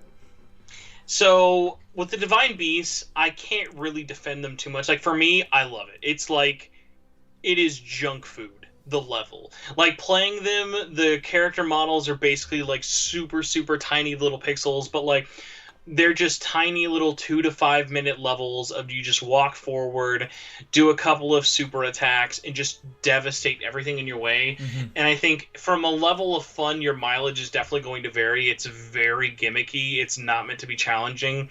But just like, as just a fanboy, I had so much fun playing those. Of like, whether I was using the motion controls or just using the analog sticks, I was like, this is... Like, I just had so much fun with the Divine Beast. Of like, even when I saw it in trailers, it was like, oof. Like, these levels, like depending on what you're doing, like, the frame rate will definitely chug just because of, like, even at how low quality the enemy, like, models are. Like, you're doing, like, hundreds of damage at a time, like, for all of them.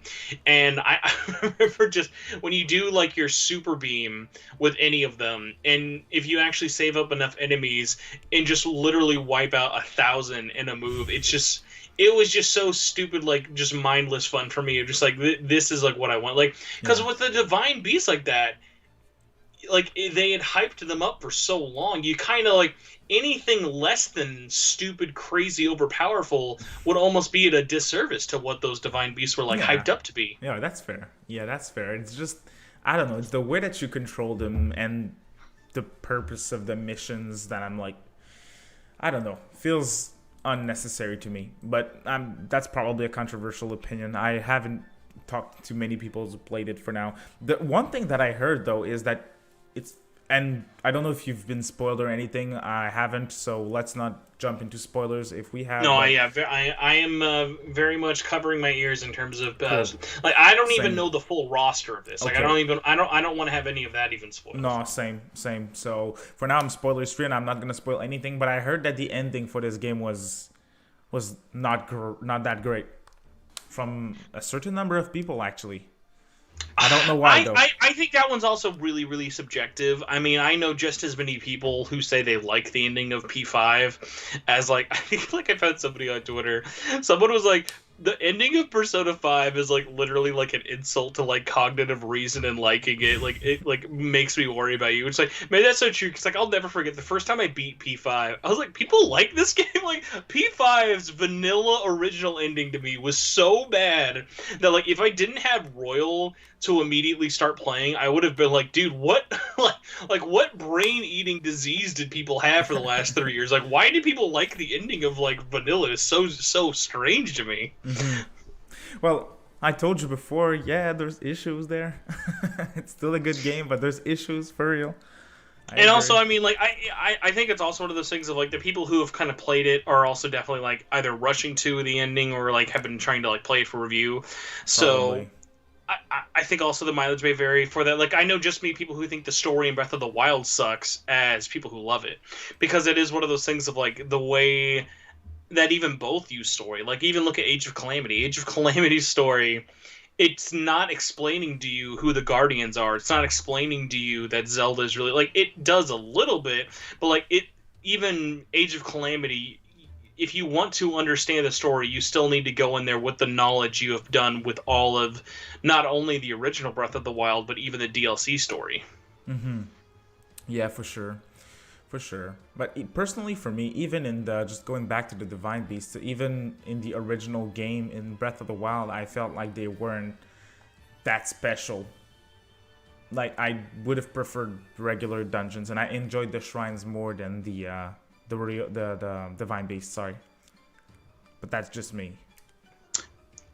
Definitely understand. Like, I was in the sense of, like, I loved the Divine Beast. I thought the mechanics were interesting, and because you're only really doing that like 4 times, yeah, it's the same thing over and over and over. But because the locales were different, the puzzles are just varied enough. But then at the same time, people are like, "Hey, I wanted real dungeons. I really wanted to have better unlocks." Because I think about it, you have everything you really need item-wise within the first like 2 hours of that game. Like you're never unlocking anything that substantial. That wasn't necessarily my problem. My problem was just overall the design of the Divine Beasts. They were like all the same. In the Zelda games, it's like you go through so many dungeons and they're so different from one to another. Every time there was that wow factor, I was like, oh man, I'm in that volcano. It's new, it's very different. Now in Breath of the Wild, you get in the first Divine Beast and you're like, oh wow, that's cool. The puzzles are extremely good in the 4 of them, in my opinion. You jump into the next one, you're like, oh, well, that's Did you beat all of DLC 2 for Breath of the Wild, the one that was pretty much majorly story? When I was playing through that one, that was like, oh my god, like now I really can't wait for Breath of the Wild 2, because that was when they were really stretching their legs in terms of, okay, we're going to really kind of redefine what puzzles are for this. We're not just going to make it endless shrines. Like they made interesting new uses for world puzzles. Like the fact that finding the DLC dungeon is its own mission in that DLC just like put so much like work into like the effort of finding it. I thought was so nice. Of just like that one DLC like kind of gave me a lot of more faith into like, hey, they know what they're going to be doing by the time we do finally get Breath of the Wild. And even then, looking at how the Koei Tecmo team working with Age of Calamity, just using stuff like that into such smart ways of like all the weapons looking different, feeling different, playing different. Even little things like every character, their Sheikah stones are different. Everyone uses ice different. Everyone uses bombs different. Like nobody feels the same. And like the amount of attention and detail to like when you have those smaller rosters, like, hey, it's fun to look at something like a Dynasty Warrior or Warriors Orochi and be like, holy shit, there's like over 100 characters. You're going to get a lot of filler. You're going to get a lot of characters who are doing the same. But in these smaller cast games like Persona 5 Scramble, nobody in Scramble plays the same. Everyone, even if they're doing the similar like attributes or skills, everybody feels the same. Everyone is a different way. Everyone, like, even like one of my favorite things of, and this even went to like the original Persona 5, the first thing I would always do with a new character in Persona 5, whether it be Scramble, Royal, or Vanilla, what did the gun feel like? I wanted to know what it felt like when you lifted up the gun and just laid all of your ammo into somebody. And like that, like they are really good at like making those little attacks really feel different. Yep, that's important as well. Like, just as you mentioned, I really do feel like in the sequel, in Breath of the Wild 2, they're gonna improve on.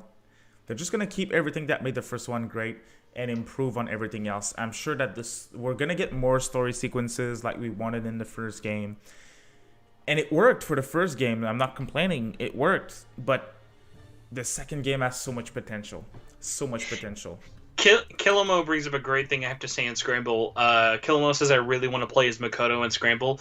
Makoto as the only hand-to-hand fist user is so much fun. By the time you finally get to play as her, she is because like I think especially with giant arena fighters like that, hand-to-hand combat characters are really hard to be fun, you know? And especially like even her gun, because it's a revolver, it's not like she's not a flashy, fast wham bam, thank you ma'am, doing a sword combo kind of stuff. And even with Johanna, but what they do with her in the sense of like her combos are heavy. Like when you're doing Makoto's like combos, they feel like you could just have an oof sound effect at the end of them. They're that good. And even like Makoto is almost like even cheating, because she is just like one of the most fun characters to travel around, because even Makoto, she has the unique ability of you can actually just straight up ride Johanna around on the bike, whether it be in or out of a battle. So like stuff like that of just like every every little character being different. Like, riding around as Johanna on a bike feels different than whether you're a Morgana riding around in the cat bus. Like, they all have a different feel and they all have different attacks. Oh yeah, no, I can't wait to play this one. But at this point, I'm like, we'll get it when we'll get it. I'm not crying anymore for Scramble. I gotta ask though, talking about Hyrule Warriors, who is your go-to play? Like, who's your favorite to play as right now? And if it is like someone like Link who has different attacks, who is who is your like go-to like either weapon loadout or like what's like the one that you're really feeling right now? Like for me, I just unlocked him and I've done a couple of missions with him. Oh my god, I am so gay for Rivali. Rivali is so much fun and is so... Like, I thought Impa was OP. Rivali is super OP. Yep. Oh, yeah, he's cool. Great pick. Personally, for me, it's Urbosa. I just Urbosa, like... Oh, yeah. Oh my god. Yeah, so the cool. the lightning, like the way you charge, like her AoEs are amazing. Like when we were melting the screen yesterday, we were doing Urbosa's AoE weak attack along with Mipha's. So both just loaded the screen with particle effects, and that's like because like think about it, when you have Urbosa's max lightning, it just blinds the whole screen. Yeah. Oh no, I like her so much. Like her dash attack, it's so cool. And just overall, her character, I just like it so much. The way that she talks, her reactions, the way that she responds to freaking Rivali when he's being a jerk to Link, it's cool. I really like her. Personally, she's my favorite. And plus, when you have to reload your Thunder, you're going freaking Super Saiyan, reloading your Thunder. It's really cool. I just feel like she's extremely fun to play as personally. But Rivali is definitely like in the 4 champions. He's the second one for me, easy. I just love how like everybody I have had a oh man moment. Like like even just a little stuff of like I was starting to think like after I unlocked Impa, I'm like, why would I ever play as Link now? Link is like the most boring character in the whole game. But because Link has so many different types of weapons, like when I started using the spear, I was like, oh, like the spear is fast. Like the spear does like so much damage, and I think that's one of the smart things about how if you want to like do those side missions, they have the ones that are just dedicated to characters that really let you be like, hey, experiment with Daruk. Like when I unlocked Daruk, I was going off of I don't know how much you played of the original Hyrule Warriors. Did you? Oh yeah, I played it on the Wii U. Okay, so like I think 2 characters who got the most done dirty were Zora and Darunia. Darunia, especially for how slow he was and how like terrible. But like with when I was playing as Daruk, and then his run is just that endless rolling animation. And, like, realizing, like, oh my god, yeah, like, when he's walking, Daruk is the slowest character in the whole game, but he has so many charge attacks with his roll that, like, there was that one that if you hold his roll charge attack, his shield gets bigger, like, 3 different times. Like, the amount of times I would just do that attack and just decimate entire forts and stuff, I was like, oh my god, like, Daruk is so much fun, like, along with, like, all of his, like, unique abilities. But then even going into Mipha, because, like, I loved Mipha as a character, but I was like, it's kind of hard to do water characters right. Zora sort of like felt floaty and wasn't like the most fun. But then when you get into Mipha's of just like, oh yeah, she can just do endless amounts of teleporting, and every time she teleports, she does AoE damage. And just like getting into all of these characters of like finding out their little like niches, and even just other stuff of like Zelda should be the worst character in the game. Zelda just has a useless iPad and can take pictures and use apps. Like that's all she can do. She doesn't actually have a weapon. But even Zelda, they found ways to make unique of like, no, literally, she uses all of her Sheikah runes all the time, no matter what. And depending on how you combo with her, she is like so much fun of just like, even like the little stuff of like when she makes the ice stairs climbing up. Like just that nice. Like little attack animation, like she can just do so much damage of just like her attacks aren't the most powerful, but they just go into such crazy comboing potential of like even just other stuff of just like her bomb attack should be a super. The fact that that's not a super is insane. Of just like, okay, you're going to be a giant bomb who shoots out many bombs as you walk forward. No, that's just a regular attack for her. Oh yeah, the way that they were able to make them so unique from one to another is what makes this game so different than the first one. That's what I think. And like, did you get the I'm not gonna spoil anything, but did you get the next character after the 4 champions or not? No, Okay, I do not. I do not. I'm still very, very early on, just because I'm juggling like so many okay. different things.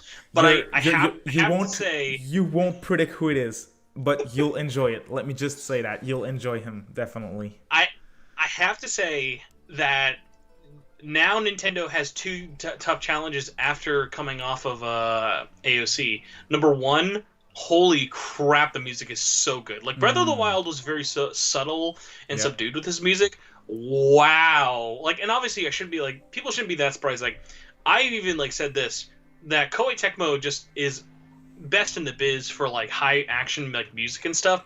Like Scramble, don't listen to it if you haven't already, but Scramble has some of the best music in the whole series, Oh and yeah. no one from Atlas worked on Scramble. Like the music is all Koei Tecmo just being Koei Tecmo, and that's like what makes it Hmm. so good. Oh, I listened to the Um whole thing already. but like even just other things of like the other big one is wow, if you are just Link in Breath of the Wild 2, it's going to be like it's just going to leave such a glaring hole now, especially just like other stuff of like having so many awesome characters, and not only just awesome characters to play as an AOC, but like how you are finally able to play as all these amazing women that like you just got to hear about but only ever got to play as Link. I think like after all of this it's going to be really hard to not just be like, hey, at the very least like you got to make Zelda playable. Oh yeah. Uh, will she? Will she be playable? I think so. I I think hope now so. I know have a lot of like predictions for Breath of the Wild 2 just because like as much of a huge Zelda fan as I am, I don't really follow it too much. Like I do follow like a lot of the interviews and stuff for it, but like I would never really feel safe kind of predicting stuff. I mean, even you go back to people talking about Breath of the Wild when they thought when Link got revealed it was a girl. So like it's always such a crapshoot until these games are actually like in our hands, especially with how much Yeah. Zelda games change. But like with this one, like especially with how popular Zelda is, like specifically the Breath of the Wild version, I think Nintendo has to at least kind of know like that they have a really interesting opportunity of whether it be hey you can switch out characters or even just like maybe make like co-op puzzles and stuff like that, or like even if Breath of the Wild 2 just had a hey you can play two-player through the whole thing, I think would be really special. Hard to see how they would do it though. Yeah, it's tough. Like making a co-op game is always tough. Making it open world is infinitely tougher. No, yeah, for sure, for sure. For now, I'm really enjoying my time with it. I can't wait to play more because it's that great. And the next character that you get after the champion was such a big surprise that I'm like, what's next? What are we gonna get next? It's crazy. I don't know I'm what's so gonna happen. I'm so excited to just like keep playing. I think Nintendo has got such a good like the fact that this was their big fall game and no one had any idea about it 2 months ago just shows how confident they were in this. They were like, hey, like this game is going to kill. Like they've already shipped 3 million copies of this. They're like, hey, this is going to be our big action game if you want, and like I'm sure they are going to sell those 3 million very fast. Oh yeah, for sure, for sure. I have a few questions that I got from someone on Twitter that I wanted to ask you. Yeah, there's one question in particular that I can't answer. This one, Persona 4 Eve, Persona 4 Ever on Twitter. He asked, after playing this, how would you scale Age of Calamity to Persona 5 Scramble? Which one do you prefer? Well, you just started, so it's hard to tell. So I have actually been thinking about this a lot, just because I've compared a lot of the other Warrior games even to Scramble.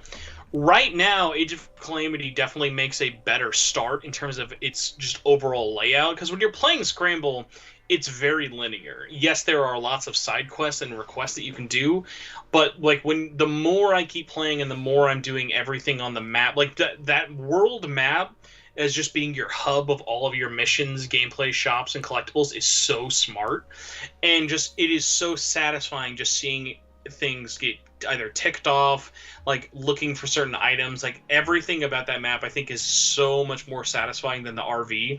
The RV is good from like a story perspective. I think as Yeah. of now Scramble has definitely got a beat in terms of the story and the presentation it's telling its story in, because obviously that's a way bigger deal to it. But in terms of just straight up raw fun and being a good dynasty Age of Calamity already has Scramble beat in my book, just because it's like I can play a co-op, all the characters are insane, like just all these little things that like it's hard for Scramble to really compare just because it's doing things so differently. And as much as I love Scramble, like Scramble is like top 5 for me personally, like games of the year so far. Like Age of Calamity, it would have to really stumble after what I played in the first maybe like I think 4 or 5 hours I'm at. Oh, I'm glad to hear. Well, I'm glad to hear that you're enjoying this one, but I mean, Scrabble's still a good game from what I understand. Oh so yeah, it's cool. like 100%. And this is just like me eating my like having my cake and eating it too. It's like no matter what you play, both of these games are amazing. But then having to like critique and compare them is the fun part. Where like honestly, most people are not going to be like most people who are Persona fans are probably also not planning on playing this. Like I'm not saying like you should be that way, but like even though these games are very similar in a lot of ways, their fan bases are very different. The Zelda fan base does not have a lot of crossover with the Persona or even like Megaton fan base. Oh, I bet. No, they're way too different. And Zelda's just so much bigger, especially now. Now I gotta ask you the next one because I'm very curious what you think. For sure. Do you think there will be any DLC for Age of Calamity? Oh yeah, for sure. I don't know what they're gonna do though, because in the first game it was kind of a bland experience, so it was easy to imagine that they could just add more characters in. But for this one, what are they gonna do? I feel like if they're gonna add DLC, which I think that they will, we're gonna get it in form of like new missions with probably a couple of story missions as well.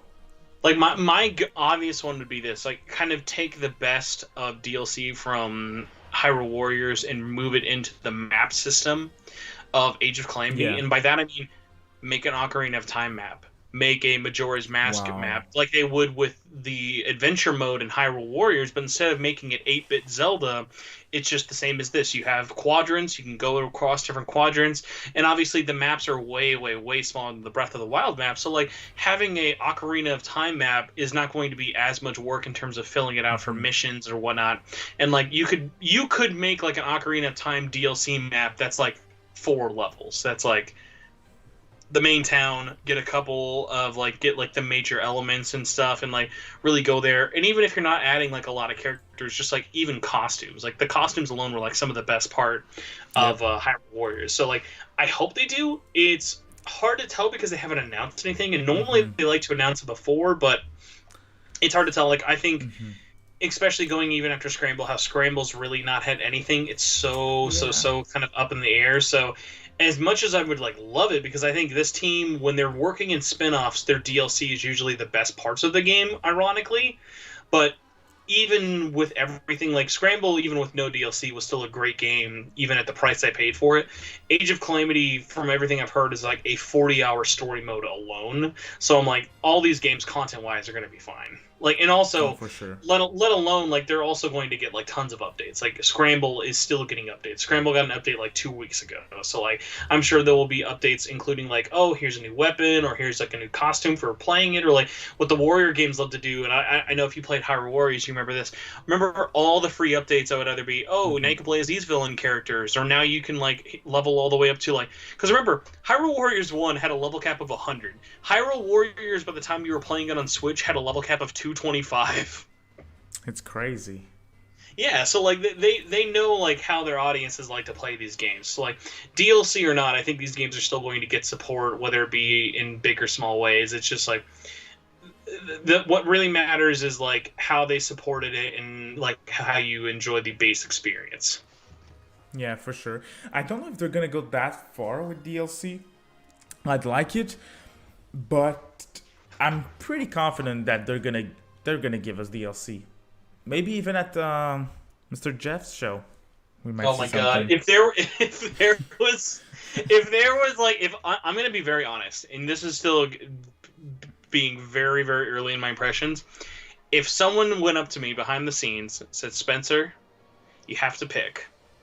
Scramble gets announced in English, or Hyrule Warriors 2 gets a season pass," I would pick Hyrule Warriors season pass. I'd be like, give me more Zelda, because like obviously not the most fair thing. I've already played both, but it's like I can just see DLC working and fitting in so much easier in this than it would with Scramble. Because with Scrambles, it's like you'll be lucky to get a new level just because those levels are so interconnected. They're big maps, they're big platforming. It's not like, hey, it's a field, and stuff like that. Whereas like obviously Zelda has such a bigger history and different things to kind of like call upon. Like with Persona, it's like, okay, we can add Kasumi or Akechi. Whereas with Zelda, you have this 30-plus history of like games to call back on. And I mean, like, think about it. The fact that this game, like, I can't imagine this Zelda game coming out a year before the 35th anniversary of the series, not having any updates next year would just be insane. I would be very surprised. Personally, just going back to it, I don't think we're going to see an announcement for Scramble at the Game Awards. Definitely not. People bring this up very often, but I don't feel it's going to happen. See, it's funny. I agree with you. I don't think it's going to happen, but then at the same time, it seems like the easiest thing ever to announce of just say, the sequel to Persona 5, it's announced. Like, here you go. Yeah. Like, it's the easiest game to sell, and yet no one wants to sell it to us. Yeah, but it's still a... No, I don't want to say that. I don't know. Well, I'd like it. I just, for whatever reason, don't think it's gonna happen. My hope of hopes is when I get my physical copy of Puyo Puyo Tetris 2, Sega is going to have forgot that they haven't announced the game, and there'll be a little slip advert inside. Like, you know, sometimes you'll buy games from companies, they'll be like, hey, check out these games, you might like them for us. I hope, like, that's how Scramble's announced. Like, there's a little pamphlet inside Puyo Puyo Tetris 2 that says, coming spring 2021, Persona 5 Strikers, and everyone's like, what the fuck? That would be very funny. Very cool. Oh, man. For me personally, that wraps things up for what I wanted to ask about Hyrule. No, one last thing. It's about Zelda, not Hyrule Warriors though. But will we see Breath of the Wild 2 at the Game Awards? I want to say yes. I'm gonna say no, not because I don't think it's too soon. I think obviously they could show it. I think because Age of Calamity is definitely a stopgap game for them in terms of keeping hype without anything going. I think coming a month after Age of Calamity, yeah, that would bring a lot of hype into it, but you don't need it, you know? Like, everyone is still taught, like, as much as I love Zelda and as much as I love Breath of the Wild, we're going to see so many PS5 and Xbox games shown off at the Game Awards. That's a very good point. Seeing a game that looks like Breath of the Wild looks great, but it definitely looks like a game that was running on a Wii U. Yeah. Breath of the Wild 2 is not going to show us anything that's going to be like, whoa, did you see that? And then immediately, like, imagine how much of a gut punch it would be. Breath of the Wild 2 trailer is like, there, shows off some gameplay, check it out, there you go. And then immediately after, Cory Barlog walks on stage and shows a 5-minute demo of God of War 2. Yep. That's an extremely good point. I didn't think about that, but it makes a lot of sense. It's like, hey, you want to see our Zelda? Yeah. Ouch. I think it would still be noticeable because of the art style, and just, it's still Zelda, but I get what you're saying, and it makes a lot of sense. And yeah. Oh, man, you just... you lowered my expectations for the show. Thank you. Well, we'll end on a little bit of a more positive note, but it's like our final question, unless you have anything else. Kilimo asked in the chat, he says, do you really think Breath of the Wild 2 is coming next year? I say yes, and because only the fact that I think genuinely that game was planning on coming out this year. Remember, it was announced last year with gameplay. Yep. And not with gameplay though, just a trailer. Well, it was in gameplay footage at least, but yeah, it was like, because like obviously they're using the same engine and stuff for it. Yeah. I see it coming out, like, out of all the games I see coming out and not coming out next year, I say Breath of the Wild 2 is like, that seems like, because think about it, it's the 35th anniversary. Make that your big fall game. Yep. it doesn't matter what, like, it's gonna sell gangbusters. Like, it is the sequel to the best-selling Zelda game of all time. Like, and also, I just trust that team a whole lot more, because remember, again, they're not working from scratch. They're not working on a new engine. They're building off what they know. They're just honing their craft. And then compare that to something like Shin Megami Tensei 5. Fuck no, that game's not coming out next. Please even stop. if everything was going right for that team, at this point, a year, like, seriously, we're a month and like a week away from 2021, and we will not see a single lick of actual gameplay footage until, like, at soonest maybe 3 to 6 months. So it's like, dude, there's no way that they're just going to keep this game in so much secrecy and still release it worldwide. Like, it's getting delayed again. I agree for Zelda. Yeah, I do agree. I still feel like SMT5 is gonna get released next year, personally, because Nintendo is working with them, I'm sure, and you know they are, because worldwide release. You know way more. You know better than me. You know better than all of us that it's about a little game that looks like hot fucking garbage called Bravely Default 2. That's also a game getting a worldwide release. Yeah, but that's Square. Also out by Nintendo. That's Square. Square has the same deal that Atlas has with Nintendo. They are the exact same. I don't doubt that. That's not my point. My point is Square does worldwide release, not Atlas. Well, yes, but again, it's going to be the Nintendo like publishing and like localization help more than anything like that. But like Atlas or Square, doesn't really matter. Nintendo is not a company that's going to rush a game out even if they've said otherwise. Like, with the amount of time people have seen and even played because of the demo, Bravely Default 2. Like, you look at that game and you're like, you guys need more time for this game? Like, the game, like, it doesn't look better every time you delay it. Like, it keeps looking, like, more underwhelming. But it's just one of those things of, like, whether they release it on time or delay it until next year, Nintendo has nothing to gain from waiting or holding SMT5s. So, like, the longer it takes them, the better. And let's be real. Atlas is a company who delays everything. I like to remind people, this is the company who remastered Catherine Full Body, and all they were doing was putting it on PS4 and Vita, and even that got delayed a year and a half. Like, if that got delayed a year and a half from its initial release date, like, anything can get delayed. Yeah, you're making a lot of sense, and I agree. But there's one thing, and you know, there's Tatis in my chat. He's saying it took us 3 years to get a. Yeah, it's still happening, and here's Nocturne, and I get where he's coming from, but I'm gonna take this point and look at it in another way. They took 3 years after the initial announcement, and I have my theory of why they announced it so soon. It took them 3 years to show something else. And when they showed something else, they gave us a date. Why would they give us a date now if they are not ready to release it or to show more at some point? Easy answer number one, shareholders. Easy answer number two, because they'd already built a game that was meant to help market SMT5 in the form of Nocturne. And honestly, now that Nocturne has been released, let's be honest, Nocturne probably needed more development time, or at least more than 13 people to fucking work on it with all the issues it's had. So it's like, hey, even Nocturne probably should have been delayed, guys. Like, think about it. The fact that in America we might have a better version than that came out in Japan for a simple PS2 port, like, it's just sad. It's like, yeah, like, they're not known for rushing stuff out. Like, like, honestly, before Nocturne Remastered, when is the last time an Atlas port came out with bugs? Like, this bad, like, this noticeably, like, brought down, like, complaints. Like, it's very, very rare. Did it ever happen? I don't even know.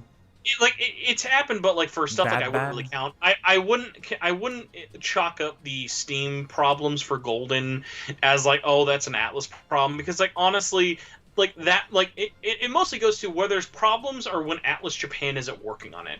So look at Nocturne, look at Golden on Steam, look at Catherine Classic. Those all had launch bugs to some degree, mostly due to the fact that it wasn't even made by the actual company. So like Atlas is actually a pretty rigorous company when it comes to QA and developing. One of the things that people don't even know about them that much is when it comes to Atlas as a company, when they are finished building a game, they don't ever announce, oh, we're going gold, we're printing disc. When Atlas finishes a game, there's usually about 3 months left before they actually print the disc, and then they will just QA the holy hell out of it. They will just make sure that all of it's done. They will make sure all the DLC is done before everything is printed. That's why, like, by the time everything is said and done, like, no DLC for Royal was being worked on after Royal was shipped. When Royal was shipped, all of that DLC was on the disc for a reason. Yeah. It makes sense. It makes sense. There's one thing that I want to go back to about what you said for SMT5. That's a topic that I I like to talk about. It's not selling that well. It's doing great for what it is, SMT, but like it's not Persona, for example. If when you were talking about the shareholders, I don't think it's they probably didn't put that much pressure on SMT5, if that makes sense. No, and exactly. And obviously, like, I think we're giving a little more credit in terms of them giving it a date. They gave it a year. Like, saying 2021 at the end of your trailer, yeah, that's really easy to then just put, like, hey, guess what? You know when else they did that? They did that every year for 3 years with Persona 5. Persona 5 every year had a trailer in a year, and the next trailer had the next year. Yeah. It was literally like, you might as well have just been saying these trailers are for the next trailer. I mean, you're not wrong. You're not wrong. We'll have to wait and see. Think about it like this. Literally, with Persona 5, from 2013 until 2016, this was their course of action with it. Announcement trailer, 2014. TGS trailer announces PS4 version, 2015. 2015, announcing dancing game with new trailer for 2016. 2016, here's the date. Please never ask us this again. I please promise us we're done. And it was like one of those things of just like every time it was like, yeah, you learned more info and you got a new year. So like honestly, I'm gonna just say this right now. Please hold me accountable for it, everybody. The next time you see Shin Megami Tensei 5, you will see a trailer with actual gameplay, and it will be delayed until 2022. Oh. I don't know when that trailer's coming. I know it's not this year, but no, not this year for sure. I cannot feel it. Like, unless this company has just been doing some miraculous hours with everything going on, like, I just can't imagine them going from, okay, guys, in a year we're going to reveal the gameplay and release it to you all. Like they've just never had the track record to back it up, and I don't see that happening any faster or even any better, or even like I don't want them to rush it. Like if SMT5 got delayed 2 more years, I'd be like, that's fine, because like remember, next year we're still getting at least, like, we're guaranteed at least 2 games next year from Atlas without even anything more being announced. Like, we're getting Nocturne and we're gonna get Scramble. Yeah, it's like, even if that was our year, that'd be fine. True. Yeah, that's true. I'm not gonna complain again. I just want a good game. It's just that, I can't. I want to believe that they're gonna release it next year, and I want it too much. I think I want you to know I want to be wrong.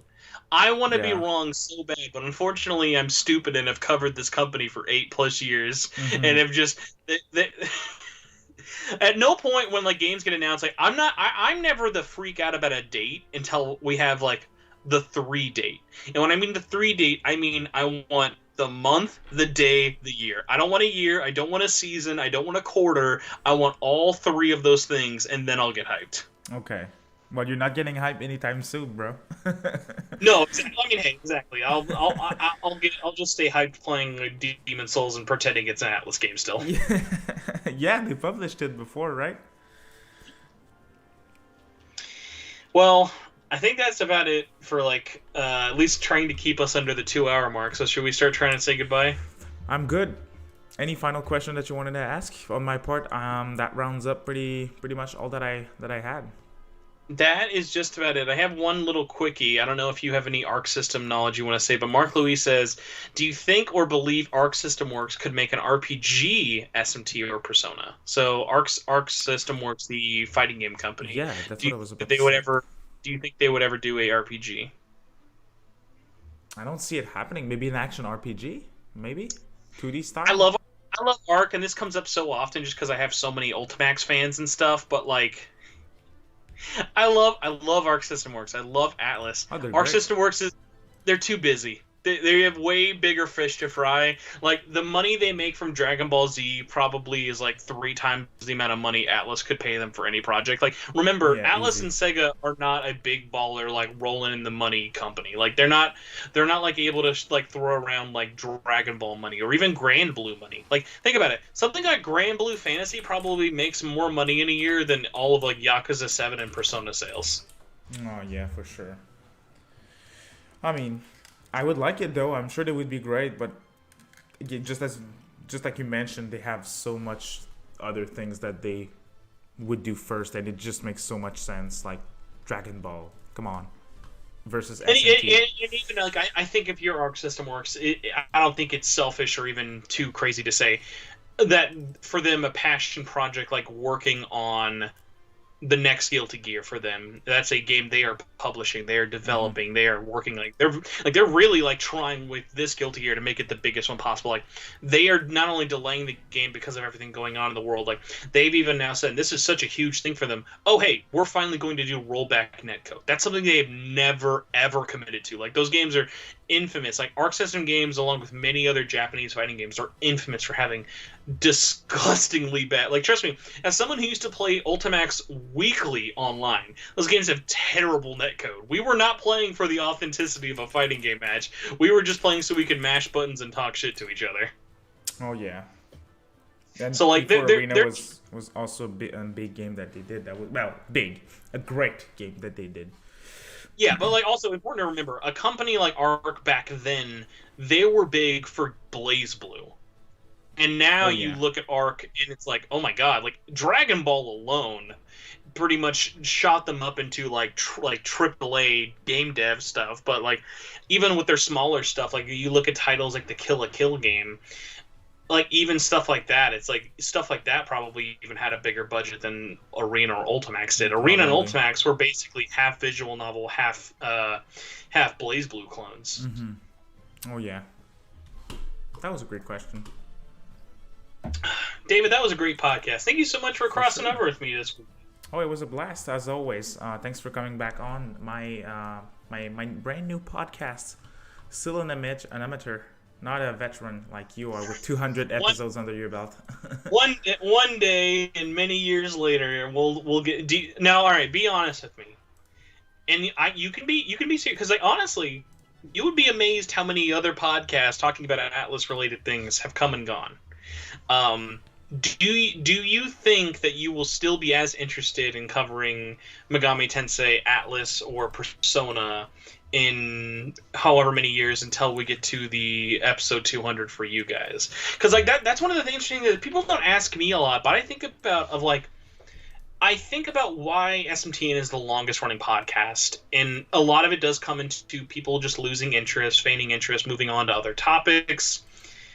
And like I can never make anyone feel bad for that. Like not like Lord knows I have no reason to, but it's just one of those interesting things that it's asking a lot, but and at the same time for me it's not really to be like, Spencer, every week you need to find something to talk about this series about without getting too bored of it. Mm-hmm. And I think like even with other people, because like I'm sorry for that. So your podcast isn't even like. Are you like hard set every week there's a new episode, or like do you kind of have the as often as I can sort of thing? Well, already you're asking me this at the right time. The plan was weekly, but I'm episode 7 and I'm perfectly fine at this point to confirm that it's not going to stay weekly for a long time. Definitely not. It's too hard because I want to keep a focus on Atlas stuff and I can't. Well, I mean, I'm not you. I can't do it. I can't do it. Not weekly. While keeping my focus. If I could do a weekly podcast, I'm pretty sure. But talking about Atlas stuff every week, ouch. That's a bit hard.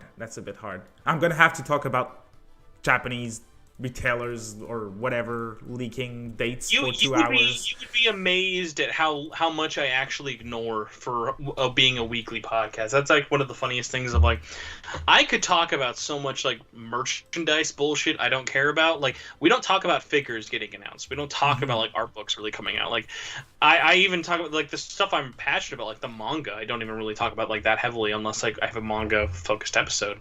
So like it is just funny. Like, even look at other things like Gnarly's channel. Gnarly, way bigger on YouTube and stuff.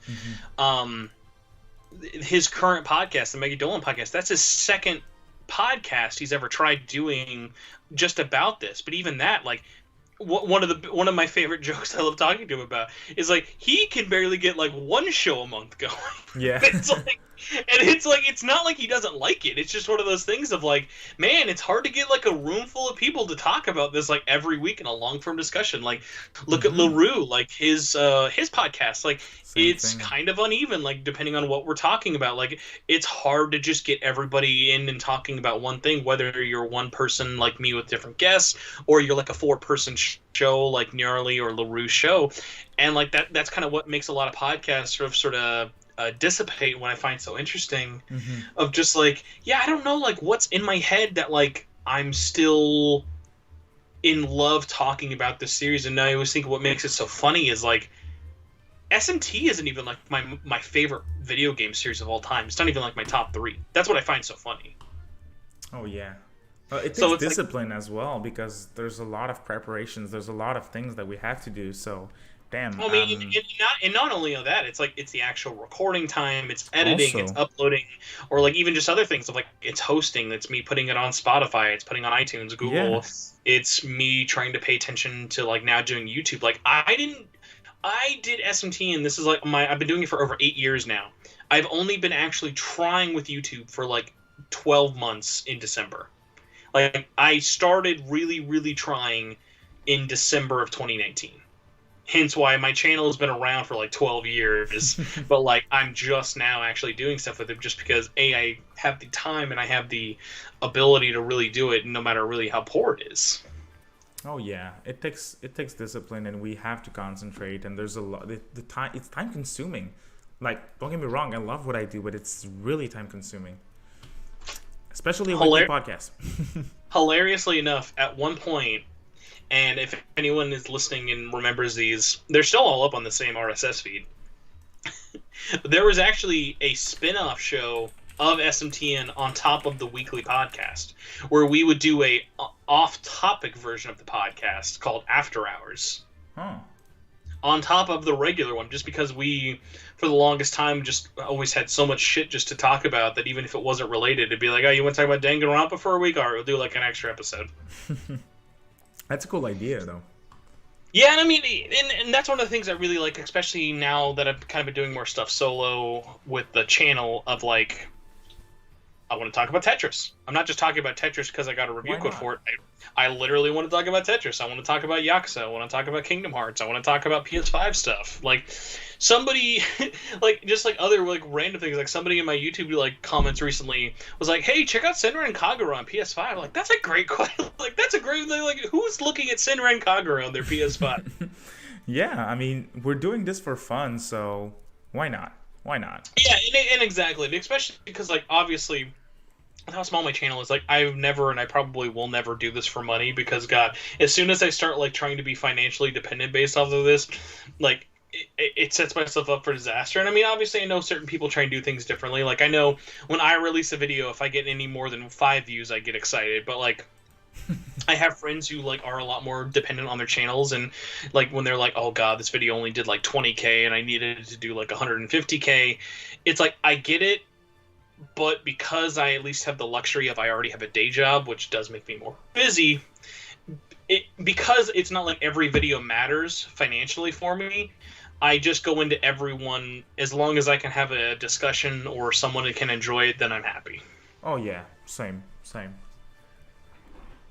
Are You we would be ready to amazed, wrap things up? David. You would be amazed how few of us do this and have a day job. Like, I think one of the chats I'm in, like this Discord group that is primarily content creators, and two of us have jobs. Oh wow, Like really? everyone else is just either in school or YouTube is their job, and I'm like, oh my god, I can't like imagine that. Dude, I have a house, I have a car, I have a girlfriend, I have 2 cats. I can't do it with just YouTube. Well, obviously I'm a small channel. I just started, but Just look, I just look at you just look at the girlfriend after this, be like, I think it's time for the OnlyFans. yeah, yeah, I think now's the time. I mean, I couldn't feed my cats every month with what I'm getting from YouTube, so it won't work.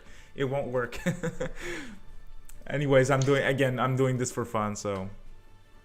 Oh yeah, David, thank you again so much for coming on. And I know it is not Thanksgiving for you guys over there, but I think it would be fitting that we at least kind of are thankful-ish for this episode. So before we end, for real. whether it be video game related or life related, what is one thing from 2020 that you are thankful of? I am thankful for my job personally, because I'm seeing all those people who are having trouble at the moment with the whole pandemic situation. We're in good health, and I have a great stable job, and I'm able to keep all those things that I mentioned a few minutes ago, and I'm extremely grateful for that. How about you? You picked such a actual serious one. I'm having to think about without seeming super duper artificial. So this is a really dumb one. I am really thankful for a video game publisher. And specific video game publisher I'm referring to is East Asia Soft. They are a small publisher of digital and physical games in Asia, unsurprisingly.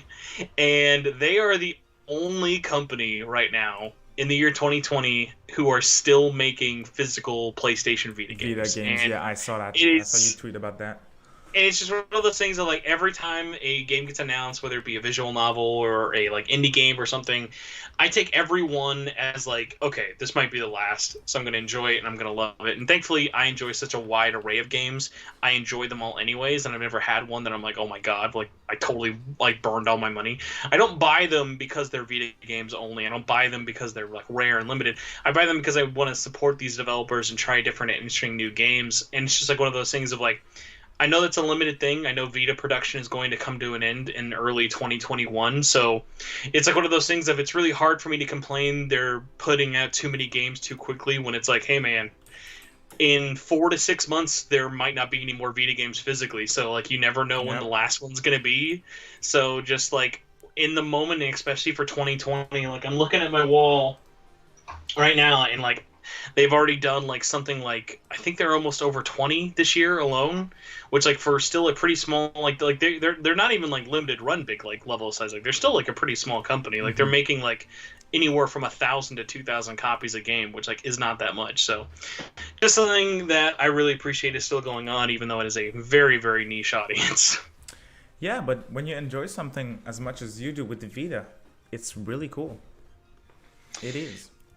Now, David, where else can people find you when you're not feeding your cats? I mean, Twitter, if you want to talk with me, Twitter at DavidCast6917, and on YouTube, DavidCastJRPGs.